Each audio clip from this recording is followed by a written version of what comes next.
Hi, ഞാൻ നിങ്ങളുടെ Bhagyalakshmi ആർപ്പൂർ from Adoor. നമസ്കാരം. Praise the Lord. ഞാനിന്ന് വന്നേക്കുന്നത് ഈ മാസത്തെക്കുറിച്ച് പറയാനാണ്. ഈ മാസത്തിൻ്റെ ഒരു പ്രത്യേകത യേശു കർത്താവുമായിട്ട് യേശു കുഞ്ഞിൻ്റെ ജനനവുമായിട്ട് ബന്ധപ്പെട്ട് കിടക്കുന്നൊരു മാസമാണ് ഡിസംബർ എന്ന് പറയുന്നത്.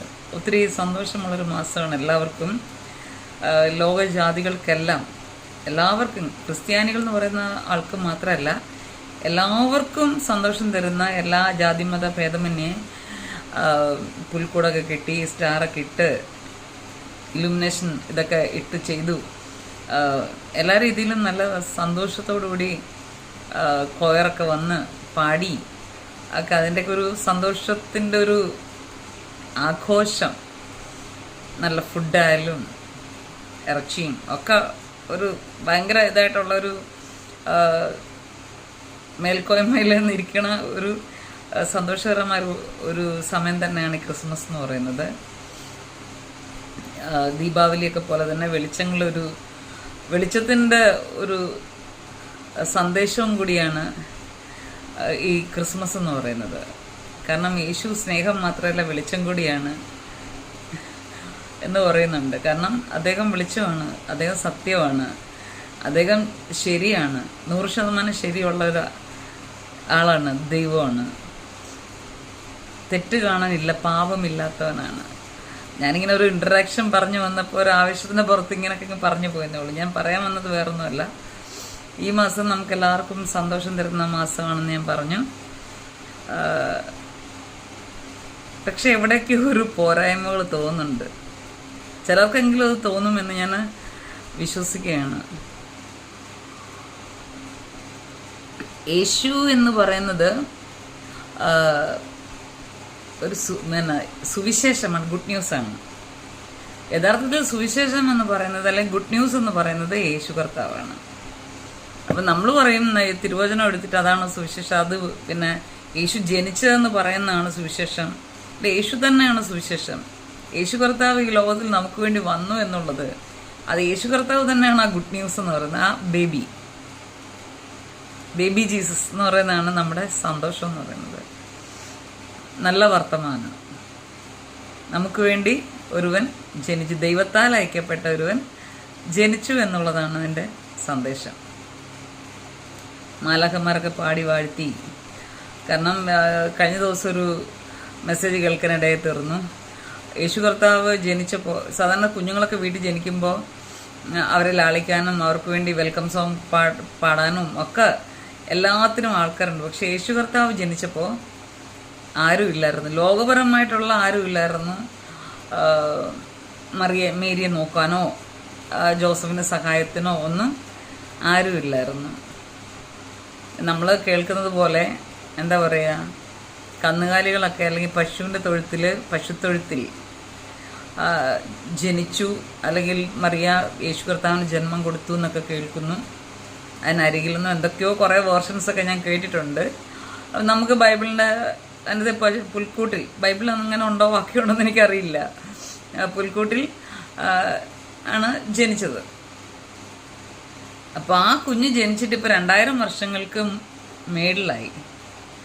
അപ്പം നമ്മെക്കാളും ഒരുപാട് പ്രായമുള്ളൊരു വ്യക്തിയാണ് യേശു കർത്താവ്. ആ പ്രായം വെച്ച് നോക്കുകയാണെങ്കിൽ 33.5 വയസ്സിൽ യൗവനത്തിൽ യേശു കർത്താവ് മരിച്ചു. കൊല്ലപ്പെട്ടെന്ന് പറയാൻ പറ്റില്ല, തന്നെയാണ്. അതൊക്കെ ഒത്തിരി വേറൊരു വലിയ സബ്ജക്റ്റാണ്. കാരണം യേശു കർത്താവിനെ കൊല്ലാൻ ആർക്കും പറ്റത്തില്ല. കാരണം യേശു പൂർണ്ണമായി ദൈവവും പൂർണ്ണമായി മനുഷ്യനുമാണ്. പൂർണ്ണമായി മനുഷ്യനായ യേശു കർത്താവിനെ ആണ് അവർ ദ്രോഹിച്ചത്. പക്ഷെ അതിനുള്ളിലെ യഥാർത്ഥ ആത്മാവ്, കാരണം ഞാനെന്ന് പറയുന്നത് ഈ ശരീരം ഞാനല്ല, ഞാനെന്ന ആത്മാവ് വസിക്കുന്ന, അല്ലെങ്കിൽ ഭാഗ്യലക്ഷ്മി ആർ കുറുപ്പ് അല്ലെങ്കിൽ ലീന എന്ന് പറയുന്ന ആൾ വസിക്കുന്ന, ആത്മാവ് വസിക്കുന്ന എൻ്റെ വീടാണ് ഈ ശരീരം. അതുപോലെ യേശു കർത്താവിൻ്റെ ശരീരം, ലോകപ്രകാരമുള്ള ശരീരത്തെയാണ് മനുഷ്യനെ നോവിക്കാൻ പറ്റിയിട്ടുള്ളത്. യേശു കർത്താവിൻ്റെ ആത്മാവിനെ തൊടുവാൻ ആർക്കും പറ്റിയിട്ടില്ല എന്നുള്ളതാണ് വാസ്തവം. എനിക്ക് മനസ്സിലായിരിക്കുന്നതാണ്. കാരണം ഇപ്പം ഞാൻ സംസാരിച്ചുകൊണ്ടിരിക്കുമ്പോഴാണ് ഈ ഒരു ഡെപ്തിലേക്ക് ദൈവം എന്നെ കൊണ്ടുവന്നത്. അപ്പോൾ അതൊരു സത്യം പറയാം, ആ ഒരു കാര്യം കേട്ടപ്പോൾ എനിക്ക് ഒത്തിരി സന്തോഷം തോന്നി. അപ്പൊ യേശു കർത്താവാകുന്ന, ഇമ്മാനുവലാകുന്ന, ആ ദൈവപുത്രനാകുന്ന, നമ്മൾ യേശു എന്ന് വിളിക്കുന്ന ആ വ്യക്തി, ആ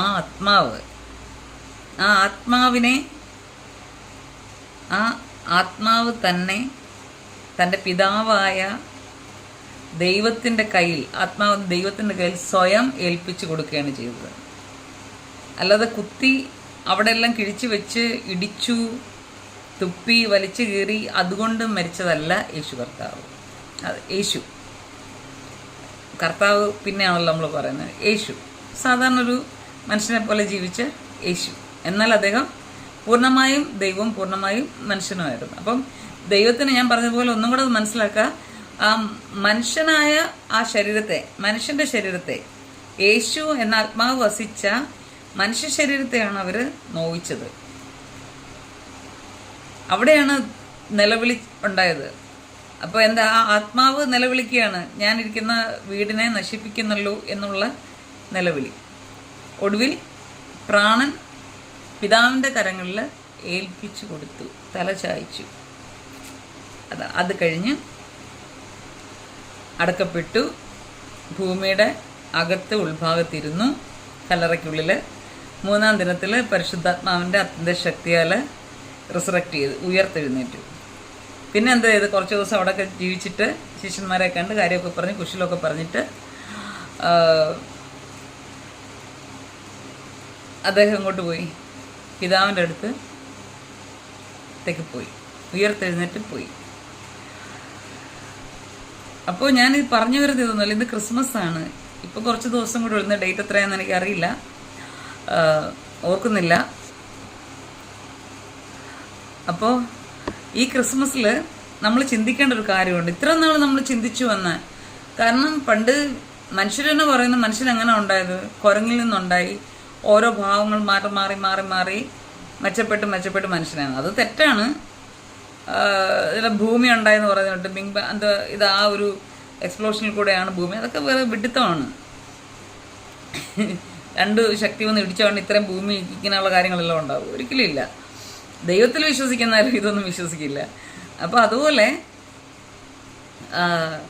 എന്താ പറയുക, അപ്പോൾ ഞാൻ പറഞ്ഞത് ഇതാണ്, യേശു കർത്താവ് ഇനിയിപ്പോൾ ഈ 2000-ൽ കൂടുതൽ വയസ്സുണ്ട് ഇപ്പോൾ ജീവിച്ചിരുന്നെങ്കിൽ, ഇല്ലേ?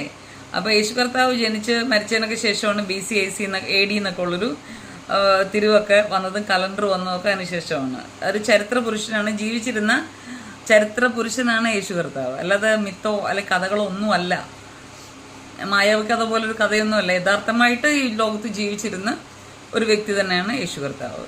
അപ്പം ഇപ്പോഴാണല്ലോ കർത്താവായത്. അപ്പം ഞാൻ ചിന്തിക്കുകയാണ്, ഇത്രയും ഇപ്പം ജീവിച്ചിരുന്നെങ്കിൽ ഇപ്പോൾ 12,000 വയസ്സെങ്കിലും ആയനല്ലേ, അല്ലെങ്കിൽ വയസ്സിൽ കൂടിയന്നെ. അപ്പം തന്നെ 2025 അതുകൊണ്ട് ഇപ്പോഴും നമ്മളും വിളിക്കുക, യേശു ഉപ്പുപ്പ എന്ന് വേണേൽ വിളിക്കുക. 33 തിരുവയസ്സിൽ യൗവനത്തിൽ മരിച്ചു എന്ന് പറഞ്ഞ് ഇത്രയും വർഷമാകുമ്പോൾ യൗവനക്കാരനായിട്ട് തന്നെ ഇരിക്കും? ഇല്ലല്ലോ. ഇപ്പം നമ്മുടെ കൊച്ചു കുഞ്ഞുങ്ങൾ മരിക്കുന്നു, ഓരോ പ്രായത്തിൽ മരിക്കുമ്പോഴും നമ്മൾ കാലഘട്ടം കൂട്ടുമ്പോൾ അല്ലെങ്കിൽ വർഷം കൂട്ടുമ്പോൾ ഇത്രയും പ്രായം ഉണ്ട് പുള്ളിക്കാരന് അല്ലെങ്കിൽ പുള്ളിക്കാരിക്ക്, അല്ലെങ്കിൽ ഇപ്പോൾ ജീവിച്ചിരുന്ന ഇത്രയും കാണുമെന്നല്ലേ പറയൂ. അപ്പോൾ ഇത്രയും വലുതായിട്ടുള്ളൊരു മനുഷ്യനെ, ഒരു വ്യക്തിയെ ഇപ്പോഴും ശിശുവായിട്ട് കൊണ്ടു നടക്കുന്ന ഒരു കഷ്ടമല്ലേ ക്രിസ്ത്യാനികളെ? മറ്റുള്ളവരെ പോലും പറഞ്ഞ് തെറ്റിക്കത്തക്ക രീതിയിൽ വലിയ ഉപദേഷ്ടാക്കന്മാരായിട്ടും പാസ്റ്റർമാരായിട്ടും വലിയ ബിഷപ്പുമാരായിട്ടും അങ്ങറ്റത്തെ വലിയ ആൾക്കാരായിട്ടും കൊണാണ്ടറായിട്ടൊക്കെ ഇരുന്നിട്ട് ഇപ്പോഴും അതിനുവേണ്ടി താളം തുള്ളുന്ന യേശു കുഞ്ഞ് ജനിച്ചേന്നും പറഞ്ഞ് ഇപ്പോഴും പറഞ്ഞു കിടക്കുന്ന ഒരു രീതി. കൊയർ നല്ലതാണ്, കരോൾ നല്ലതാണ്, എനിക്ക് ഭയങ്കര ഇഷ്ടമാണ്. ഇപ്പോൾ ഒരു പ്രശ്നമുണ്ട്, നേരത്തെയാണ് ജാതി മത ഭേദമന്യേ എല്ലാ വീടുകളിലും കരോൾക്കാർ കയറുമായിരുന്നു. അപ്പം അതൊക്കെ മാറിയിട്ട് അവനവൻ്റെ വീടുകളിൽ മാത്രം, ചർച്ചിൻ്റെ വീടുകളിൽ മാത്രം കയറി. അതൊക്കെ തെറ്റാണ്. ദൈവസ്നേഹം എല്ലായിടത്തുമാണ് പരക്കേണ്ടത്, നിങ്ങളുടെ വീടുകളിൽ മാത്രമല്ല. ഒരു ചർച്ചിൻ്റെ വീടുകളിൽ മാത്രമല്ല ദൈവസ്നേഹം. അല്ലെങ്കിൽ യേശു കർത്താവ് നമുക്കൊരു നാൾ ജനിച്ചു, ഇപ്പോഴും നമുക്ക് വേണ്ടി ജീവിക്കുന്നു എന്നൊക്കെ പറയേണ്ടത് എല്ലായിടത്തുമാണ് ആ ഒരു സന്തോഷം. കാരണം ക്രിസ്ത്യാനികളെക്കാളും കൂടുതലും മറ്റുള്ള ആൾക്കാരാണ് ഇതിനു വേണ്ടി ഒരുങ്ങുന്നത്, പുൽക്കൂടൊക്കെ കെട്ടിയും ഒക്കെ ഒരുങ്ങുന്നത്. അപ്പോൾ അവരൊക്കെ നിരാശപ്പെടുത്തുന്ന ഒരു സംഭവമാണ് ഇപ്പോഴൊക്കെ നടക്കുന്നത്. എനിക്ക് സങ്കടമുണ്ട്. ഇവിടെ എന്താ കരോള് വരാത്ത? ഞങ്ങളുടെ വീട്ടിലൊന്നും വരത്തില്ല. മേലത്തെ രക്ഷസിനി പുള്ളിയുടെ ഒരു കരോള് വരും. നേരത്തെ പിന്നെ ക്ലബിലെ പിള്ളേരൊക്കെ വരുമായിരുന്നു, ചാഞ്ചാടിച്ച കുത്തിച്ചാടിയൊക്കെ. ഇവിടെ വന്ന് എന്താ യേശു കർത്താവിനെ അറിയത്തില്ല, ഒന്നും അറിയത്തില്ല. താന്തര തന്തര തന്തര തിന്തര കുന്തര കുന്തര ഇങ്ങനെയൊക്കെ പറഞ്ഞ് കുറേ ചാട്ടമൊക്കെ ചാടി. പക്ഷെ അതൊരു മനസ്സിനൊരു സന്തോഷമാണ്. അപ്പോൾ അവിടെയൊക്കെ നമ്മൾ വലിയ തിയോളജിസ്റ്റൊന്നും ആയിട്ട് കാര്യമില്ല. ഞാൻ വലിയ ആളാണ്, ഞാൻ ഡോക്ടറേറ്റ് എടുത്ത ആളാണ്, ഞാൻ വലിയ ഉദ്ദേശിയാണ്, അപ്പോൾ പിള്ളേരൊക്കെ എന്തോ തോന്നിയ ദിവസം അങ്ങനെയൊന്നും പറയുന്നില്ല. അതൊക്കെ നമ്മൾ സന്തോഷിക്കുക, കുഞ്ഞുങ്ങളൊരു സന്തോഷം, അതൊക്കെയാണ് നമ്മൾ ചെയ്യുന്നത്. പക്ഷെ ഇപ്പോൾ എനിക്ക് ഓർമ്മൊന്നും വല്ല ഇപ്പോൾ അതിൽ കമ്മിറ്റി അല്ല സോറി, ഈ ചെറിയ ചെറിയ ക്ലബ്ബുകാർ പോലും വരാത്തതുകൊണ്ട് എനിക്ക് ഭയങ്കര വിഷമമുണ്ട്. ഞാനിതൊക്കെ ആസ്വദിക്കുന്നൊരു ആളാണ്, അതിൽ സന്തോഷിക്കുകയും ചെയ്യുന്നൊരു വ്യക്തിയാണ് ഞാനൊരു പ്രത്യേക ടൈപ്പാണെന്ന് നിങ്ങൾക്കറിയാമല്ലോ. ആണാന്ന് ചോദിച്ചാൽ ആണുമല്ല, പെണ്ണാന്ന് ചോദിച്ചാൽ പെണ്ണുമല്ല, ശിഖണ്ഡിയാന്ന് ചോദിച്ചാൽ ശിഖണ്ഡിയില്ല. ഇതിനൊന്നും ഇല്ലാത്തൊരു സ്വഭാവമാണ് എനിക്കുള്ളത്. അപ്പം പെണ്ണിൻ്റെ കൂട്ടത്തിരിക്കുന്നിടത്ത് പെണ്ണിൻ്റെ കൂട്ടിരിക്കും സ്വഭാവമുള്ളൂ, ആണിൻ്റെ കൂട്ടിരിക്കുന്നിടത്ത് സ്ത്രീയുടെ രൂപമാണെങ്കിലും പുരുഷൻ്റെ സ്വഭാവമാണ് എനിക്ക്. അതാണ് മിക്കവാറും എൻ്റെ അടുത്ത്. എനിക്ക് അതേ ഫ്രണ്ട്സും കാര്യങ്ങളൊന്നുമില്ല. ഞാൻ ഇങ്ങനെ എല്ലാവരോടും കാര്യം പറയും, പോകും, ചിരിക്കും, ആവശ്യത്തിന് കാര്യം പറയും, എൻ്റെ പാട് നോക്കി പോകും. ഇതാണ് എൻ്റെ സ്വഭാവ രീതി. നമുക്ക് സ്വന്തമായിട്ട് ഫ്രണ്ട്സ് ഉണ്ടെങ്കിൽ തന്നെ കുറച്ച് നാളത്തേക്കേ കാണത്തുള്ളൂ. എൻ്റെ കൂടെ ആർക്കും അങ്ങനെ ഫ്രണ്ട്ഷിപ്പ് കൂടാൻ പറ്റുന്നൊരു ജന്മമല്ല ഞാൻ. എനിക്ക് എൻ്റേതായിട്ടുള്ള രീതികളും വഴികളും ഒക്കെ ഉണ്ട്. എന്ന് പറഞ്ഞാൽ അഹങ്കാരിയല്ല. ഇപ്പോൾ സപ്പോസ് ഒരു ഫ്രണ്ടുണ്ട്, അല്ലാണ്ട് ഫ്രണ്ട്സ് എപ്പോഴും 24 മണിക്കൂർ ചാറ്റ് ചെയ്യണം. എവിടെ അടി, നീ എന്താടി, നീ എന്താടാ ചക്കരയും മുത്തേ എന്നൊക്കെ ചോദിക്കുമ്പോൾ 24 മണിക്കൂർ അതിനകത്ത് കുത്തിയിരുന്ന് എഴുതാനൊന്നും എന്നെ കിട്ടത്തില്ല. എനിക്ക് ആ ഒരു മൈൻഡ് എൻ്റെ മനസ്സിൽ കാണത്തുമില്ല. ഉള്ള കാര്യം ഞാൻ പറയുക. പക്ഷേ വല്ലപ്പോഴും ഓർക്കും അവരെന്ത് സുഖമായിരിക്കുന്നത്, പഠിക്കുമെന്ന് ചോദിക്കും, എന്ത് സുഖമാണോ, എവിടാ, എന്തെന്നൊക്കെ ചോദിക്കും. അല്ലാതെ അവർക്ക് എന്തെങ്കിലും ആവശ്യം വന്നാൽ നമ്മളെക്കൊണ്ട് ചെയ്യാൻ പറ്റുന്ന ഹെൽപ്പാണെങ്കിൽ ചെയ്തു കൊടുക്കും, അല്ലെ പ്രാർത്ഥിക്കും, അങ്ങനെയൊക്കെ ചെയ്യും. അല്ലാതെ 24 മണിക്കൂറും എന്തോ വിളിക്കാത്ത എന്തോ ചാറ്റ് ചെയ്യാത്ത അങ്ങനെ നമ്പർ കുറേ എണ്ണമുണ്ട്. എനിക്കങ്ങനെ ഒതുങ്ങിക്കൂടുന്ന ഒരിടത്തോട്ട് തന്നെ ഒതുങ്ങുന്നൊരു സ്വഭാവം എനിക്കില്ല. ഒരു നേരം തന്നെ 3-4 പ്രവൃത്തി ചെയ്യുന്നൊരു വ്യക്തിയാണ് ഞാൻ. അത് ദൈവം എന്നെ അങ്ങനെ സൃഷ്ടിച്ചു പോയി. അതിപ്പോൾ എൻ്റെ കുറ്റമല്ല. മിക്കവർക്കും ഒരു സമയത്ത് ഒരു കാര്യം ചെയ്യാൻ പറ്റത്തില്ല. ഞാൻ ഒരു സമയത്ത് 3-4 കാര്യങ്ങൾ ചെയ്യും. അങ്ങനെ ഒരു പാർട്ടി അത് അവിടെ നിൽക്കട്ടെ, ഞാൻ പറഞ്ഞതേ ഉള്ളൂ. അപ്പോൾ എന്തുകൊണ്ടായാലും ഈ ഒരു കരോൾ എന്നൊക്കെ പറയുന്നത് എല്ലാവർക്കും സന്തോഷം തരുന്നൊരു കാര്യമാണ്. പക്ഷേ ആ കരോൾ പാട്ടിലൊക്കെ യേശു ദൈവം പിറക്കുന്നു മനുഷ്യനായി ബേത്ലഹേമിൽ, മഞ്ഞു പെയ്യുന്ന മലമട, ഇത് കഴിഞ്ഞു പോയ കാലമാണ്, പാസ്റ്റ് ടെൻസ് ആണ്. പിന്നെ ഇവിടെ വന്ന് പാടുന്നത് എന്തിനാ? ദൈവം പിറക്കുന്നു. അവിടെ ആ ലിറിക്സ് വരേണ്ടുന്നത് എന്തായാലും 1000 വർഷങ്ങൾക്ക് മുമ്പ് എഴുതിയ പാട്ടൊന്നും അല്ലല്ലോ അത്. ആന്ന് തോന്നില്ല. ഈ 100 വർഷങ്ങൾക്ക് എഴുതിയൊക്കെ പാട്ടായിരിക്കും, അല്ലെങ്കിൽ 150 വർഷം ആയിക്കോട്ടെ, എന്തെങ്കിലും ആയിക്കോട്ടെ. ദൈവം പിറന്നല്ലോ മനുഷ്യനെ ബേത്ലഹേം, അതിനല്ലേ അർത്ഥമുള്ളത്. നമ്മൾ എന്തെങ്കിലും ഇപ്പം നമ്മൾ പാടുന്ന പാട്ട് ദൈവത്തെ ആരാധിക്കുന്ന കാര്യമാണെങ്കിലും എന്ത് തന്നെയാലും ഈ ലിറിക്സൊക്കെ ഒരു പാട്ട് തന്നെ പലതായിട്ട് എഴുതാറുണ്ട്. എന്താ, ഒരു പാട്ടിൻ്റെ ഓരോ ഭാഗം എടുത്ത്, കാരണം സിനിമയിലൊക്കെ പിന്നെ ഇംഗ്ലീഷ് സിനിമയെന്ന്, ഹിന്ദി സിനിമയെന്നൊക്കെ, ബോളിവുഡ് സിനിമ എന്നൊക്കെ കുറച്ച് എടുത്ത് മലയാള സിനിമയൊക്കെ ചെയ്യുന്നതിൻ്റെ കൂട്ട് വേറെ ഭാഷകളിലൊക്കെ സിനിമ ഉണ്ടാക്കുന്നുണ്ട്, പുതിയ ഉണ്ടാക്കും. പലയിടത്തുനിന്ന് എടുത്തിട്ട് അതെല്ലാം കൂടെ യോജിപ്പിച്ചൊരു സിനിമ ഉണ്ടാക്കുന്ന തൊട്ടാണ്. നല്ല പാട്ടുകൾ, പല പാട്ടുകളിൽ നിന്ന് കുറച്ച് എടുത്തിട്ട് അത് തിരിച്ചു മറിച്ച് വിട്ട് ഒരു പാട്ടുണ്ടാക്കും. ഞാൻ സത്യം പറഞ്ഞ് എന്നെ അറിയപ്പെടുന്നത്, ഞാൻ ക്രൈസ്തവ ലോകത്ത് പാട്ട് എഴുതുന്ന ഒരാളായിട്ടാണ് എന്നെ അറിയപ്പെട്ടുകൊണ്ടിരുന്നത്. ഇപ്പോൾ കുറച്ച് നാളായി എഴുതിയിട്ട് 19 പാട്ടൊക്കെ പിന്നെ ഉണ്ട്. പിന്നെ കെസ്റ്ററും ദലീമയും ഒക്കെ ഒക്കെ പാടുന്നവരുണ്ട്. ഇഷ്ടംപോലെ പാട്ടുണ്ട്, CD-യിലൊക്കെ ഉണ്ട്. എൻ്റെ കയ്യിലൊന്നുമില്ല ഇപ്പോൾ. പിന്നെ വിശ്വവാണിയിലുണ്ട്, റേഡിയോയിൽ വിശ്വവാണിയിൽ ലോകത്തിൻ പാപം ചുമക്കും കുഞ്ഞാടാകും ദൈവം എന്നുള്ള പാട്ട്, അത് എഴുതാനുള്ള കൃപ തന്നു. അത് ജെയിംസ് എന്ന് പറഞ്ഞൊരു പാസ്റ്ററാണ് അത് അവർക്ക് കൊടുത്തത്, പത്തനംതിട്ടയിലുള്ള. ഓക്കെ, അപ്പോൾ അങ്ങനെ കുറേ പാടും. പിന്നെ സിയോൻ ഗീതാവിൽ നശ്വരമാം ഈ ലോകം നിന്ന് മനശ്വരമാം സ്വർഗ്ഗഗേഹി പാർക്കുവാൻ ഒരു നാൾ ഞാൻ പോയിട്ട്, അതൊക്കെ അതെൻ്റെ ആദ്യത്തെ പാട്ട്, ഞാൻ എഴുതിയ പാട്ടാണ്. പക്ഷേ അതിനകത്തിൻ്റെ പേരൊന്നുമില്ല. അങ്ങനെ കുറേ പാട്ടുകളൊക്കെ നമ്മൾ എഴുതി. എന്നാൽ ചില സമയത്ത് ചില സബ്ജക്റ്റ് കിട്ടിയെന്ന് എനിക്ക് എഴുതണമെന്ന് തോന്നുമ്പോൾ, ആഗ്രഹിക്കുമ്പോൾ, അതിനേക്കാൾ ഞാൻ എഴുതാൻ ആഗ്രഹിക്കുന്ന ആ വിഷയത്തിൽ അടിസ്ഥാനമായിട്ട് ബേസിക്കായിട്ട് നല്ല സ്റ്റൈലായിട്ട് അർത്ഥസമ്പുഷ്ടമായിട്ട് സ്വർഗീയമായിട്ട് എഴുതിയ ചില പാട്ടുകളുണ്ട് ആ തീമിൽ. ഞാൻ പിന്നെ അത് എഴുതാൻ പോകാറില്ല. എന്തിനാ വെറുതെ ചുമ്മാ ഞാനിപ്പോൾ ഒരു പാട്ട് എഴുതി, അല്ലെങ്കിൽ ഭാഗ്യലക്ഷ്മി കുറിപ്പ് എഴുതിയാൽ ലീന എഴുതി, അടൂർ ലീന എഴുതിയെന്നും പറഞ്ഞ് പോകേണ്ട കാര്യമൊന്നുമില്ലല്ലോ. ഒരു നല്ലൊരു സബ്ജക്റ്റ് ഉണ്ട്, അതിൻ്റെ ഒരു കംപ്ലീഷനുള്ള പൂർണ്ണതയുള്ള ഒരു പാട്ട് ഒരു ദൈവഭക്തനോ ദൈവഭക്തിയോ എഴുതി കഴിഞ്ഞാൽ പിന്നെ നമുക്കത് എഴുതേണ്ട കാര്യമില്ല. അത് പാടി ദൈവത്തെ ആരാധിക്കുകയോ സ്തുതിക്കുകയൊക്കെ ചെയ്താൽ മതി, അതിൽ സന്തോഷിക്കുകയൊക്കെ ചെയ്താൽ മതി. അതാണ് നമ്മൾ സത്യത്തിൽ ചെയ്യേണ്ടുന്നത്. ഓക്കെ, അപ്പം ഞാൻ പറഞ്ഞതാണ്, ദൈവം പിറക്കുന്നു എന്ന് പറഞ്ഞ് ഇനി പാടരുത്. ദൈവം പിറന്നല്ലോ എന്ന് പറഞ്ഞിട്ട് പാടണം, പാസ്റ്റ് ടെൻസിൽ പാടണം. അതൊരു കാര്യം. പിന്നെ ഓക്കെ, നമ്മൾ യേശു കുഞ്ഞിനെ കുറിച്ച് പറയുമ്പോൾ സന്തോഷകരമായ കാര്യമാണ്. കാരണം നമുക്ക് എപ്പോഴും നമ്മൾ ലാളിക്കാൻ ആഗ്രഹിക്കുന്ന കൊച്ചു കുഞ്ഞുങ്ങളാണ് അല്ലേ, നെഞ്ചോട് ചേർത്ത് അല്ലെങ്കിൽ ചെള്ളയോട് ചേർത്തൊക്കെ ചക്രമത്തേ അമ്മ എന്നൊക്കെ പറഞ്ഞ് കൊടുക്കാൻ ഭയങ്കര, എനിക്ക് കുഞ്ഞുങ്ങളെന്ന് പറഞ്ഞാൽ ജീവനാണ്, ഭയങ്കര ഇഷ്ടമാണ്. അത് ഞാൻ പ്രസവിച്ചിട്ടില്ല, എൻ്റെ വയറ്റിലുണ്ട കുഞ്ഞുങ്ങളൊക്കെ നഷ്ടപ്പെട്ടു പോയി എനിക്ക്. അപ്പം അതെങ്ങനെയാണെന്ന് ഞാൻ പറയുന്നില്ല, അതിപ്പം നല്ലൊരു കാര്യം പറയുന്നത് അതൊന്നും പറയുന്നില്ല. അപ്പോൾ എനിക്കങ്ങനെ ഒന്നുമില്ല, ആര് പ്രസവിച്ചാലും മതി. എനിക്കങ്ങനെ കുശുമ്പോ കുന്നായ്മൊന്നും ഇതുവരെ ദിവസമായിട്ട് തോന്നിയിട്ടില്ല. ആര് പ്രസവിച്ചാലും മതി, അത് മനുഷ്യനായാലും പട്ടിയായാലും പൂച്ചയായാലും പ്രസവിച്ചാൽ മതി. കുഞ്ഞുങ്ങളെ കാണാൻ എനിക്ക് ഭയങ്കര ഇഷ്ടമാണ്, താലോലിക്കാൻ എടുത്തോണ്ട് നടക്കാനൊക്കെ ഭയങ്കര ഇഷ്ടമാണ്. ഇപ്പം എനിക്ക് ഇച്ചിരി ആരോഗ്യ പ്രശ്നമുണ്ട്, കുഞ്ഞുങ്ങളൊക്കെ എടുക്കാൻ ബുദ്ധിമുട്ടുണ്ട്. അപ്പോൾ എന്നാലും ഭയങ്കര ഇഷ്ടമുള്ളൊരു കാര്യമാണ് കുഞ്ഞുങ്ങളെന്നുള്ളത്. അപ്പോൾ പക്ഷേ നമ്മളൊരു മതപരമായിട്ടുള്ള, മതമെന്ന് പറയേണ്ട കാര്യമില്ല, മതമെന്ന് പറഞ്ഞാൽ മനസ്സിൻ്റെ ഇഷ്ടമാണ് അതിൻ്റെ അർത്ഥം. എന്നാലും നമ്മൾ റിലീജിയസ് എന്ന് സാധാരണ പറയുന്ന രീതി ഞാൻ പറഞ്ഞതാണ്. ഇപ്പം ക്രൈസ്തവപരമായൊരു കാര്യം പറയുമ്പോൾ പണ്ട് 2000 വർഷങ്ങൾക്ക് മുമ്പ് ജീവിച്ചിരുന്ന ഒരു വ്യക്തിയെ, അല്ലെങ്കിൽ നമ്മൾ കണക്കൂട്ടി ഒരുപാട് പ്രായം തോന്നിക്കുന്ന ഒരു വ്യക്തിയെ ഇന്നും കുഞ്ഞായിട്ട് കൊണ്ട് നടക്കുന്നതല്ലേ ക്രിസ്ത്യാനികളുടെ ഒരു ഒരു ഇതെന്ന് പറയുന്നത്, തെറ്റ് ഇല്ലേ? ക്രിസ്മസ് ഓക്കെ, യേശു കുഞ്ഞ് ജനിച്ചു, ഞാൻ പറഞ്ഞില്ല ദൈവം പിറക്കുന്നു പാടരുത്, ഇനി ദൈവം പിറന്നല്ലോ, ബേത്ലഹേമിൽ യേശു കുഞ്ഞ് പിറന്നല്ലോ എന്ന് വേണം ഇനി പാടാൻ.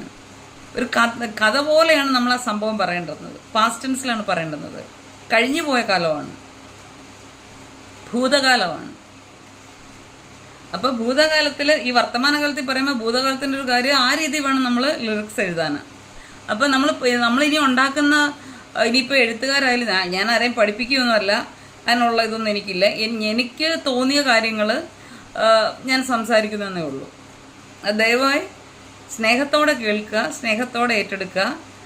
തെറ്റുണ്ടെങ്കിൽ കൊമൻസിൽ വന്ന് എന്നോട് സ്നേഹത്തോടെ തിരുത്തുക. വായിക്ക് വരുന്നൊന്നും പറയാനല്ല, സ്നേഹത്തോടെ മാന്യതയോടെ തിരുത്തുക എന്നെ.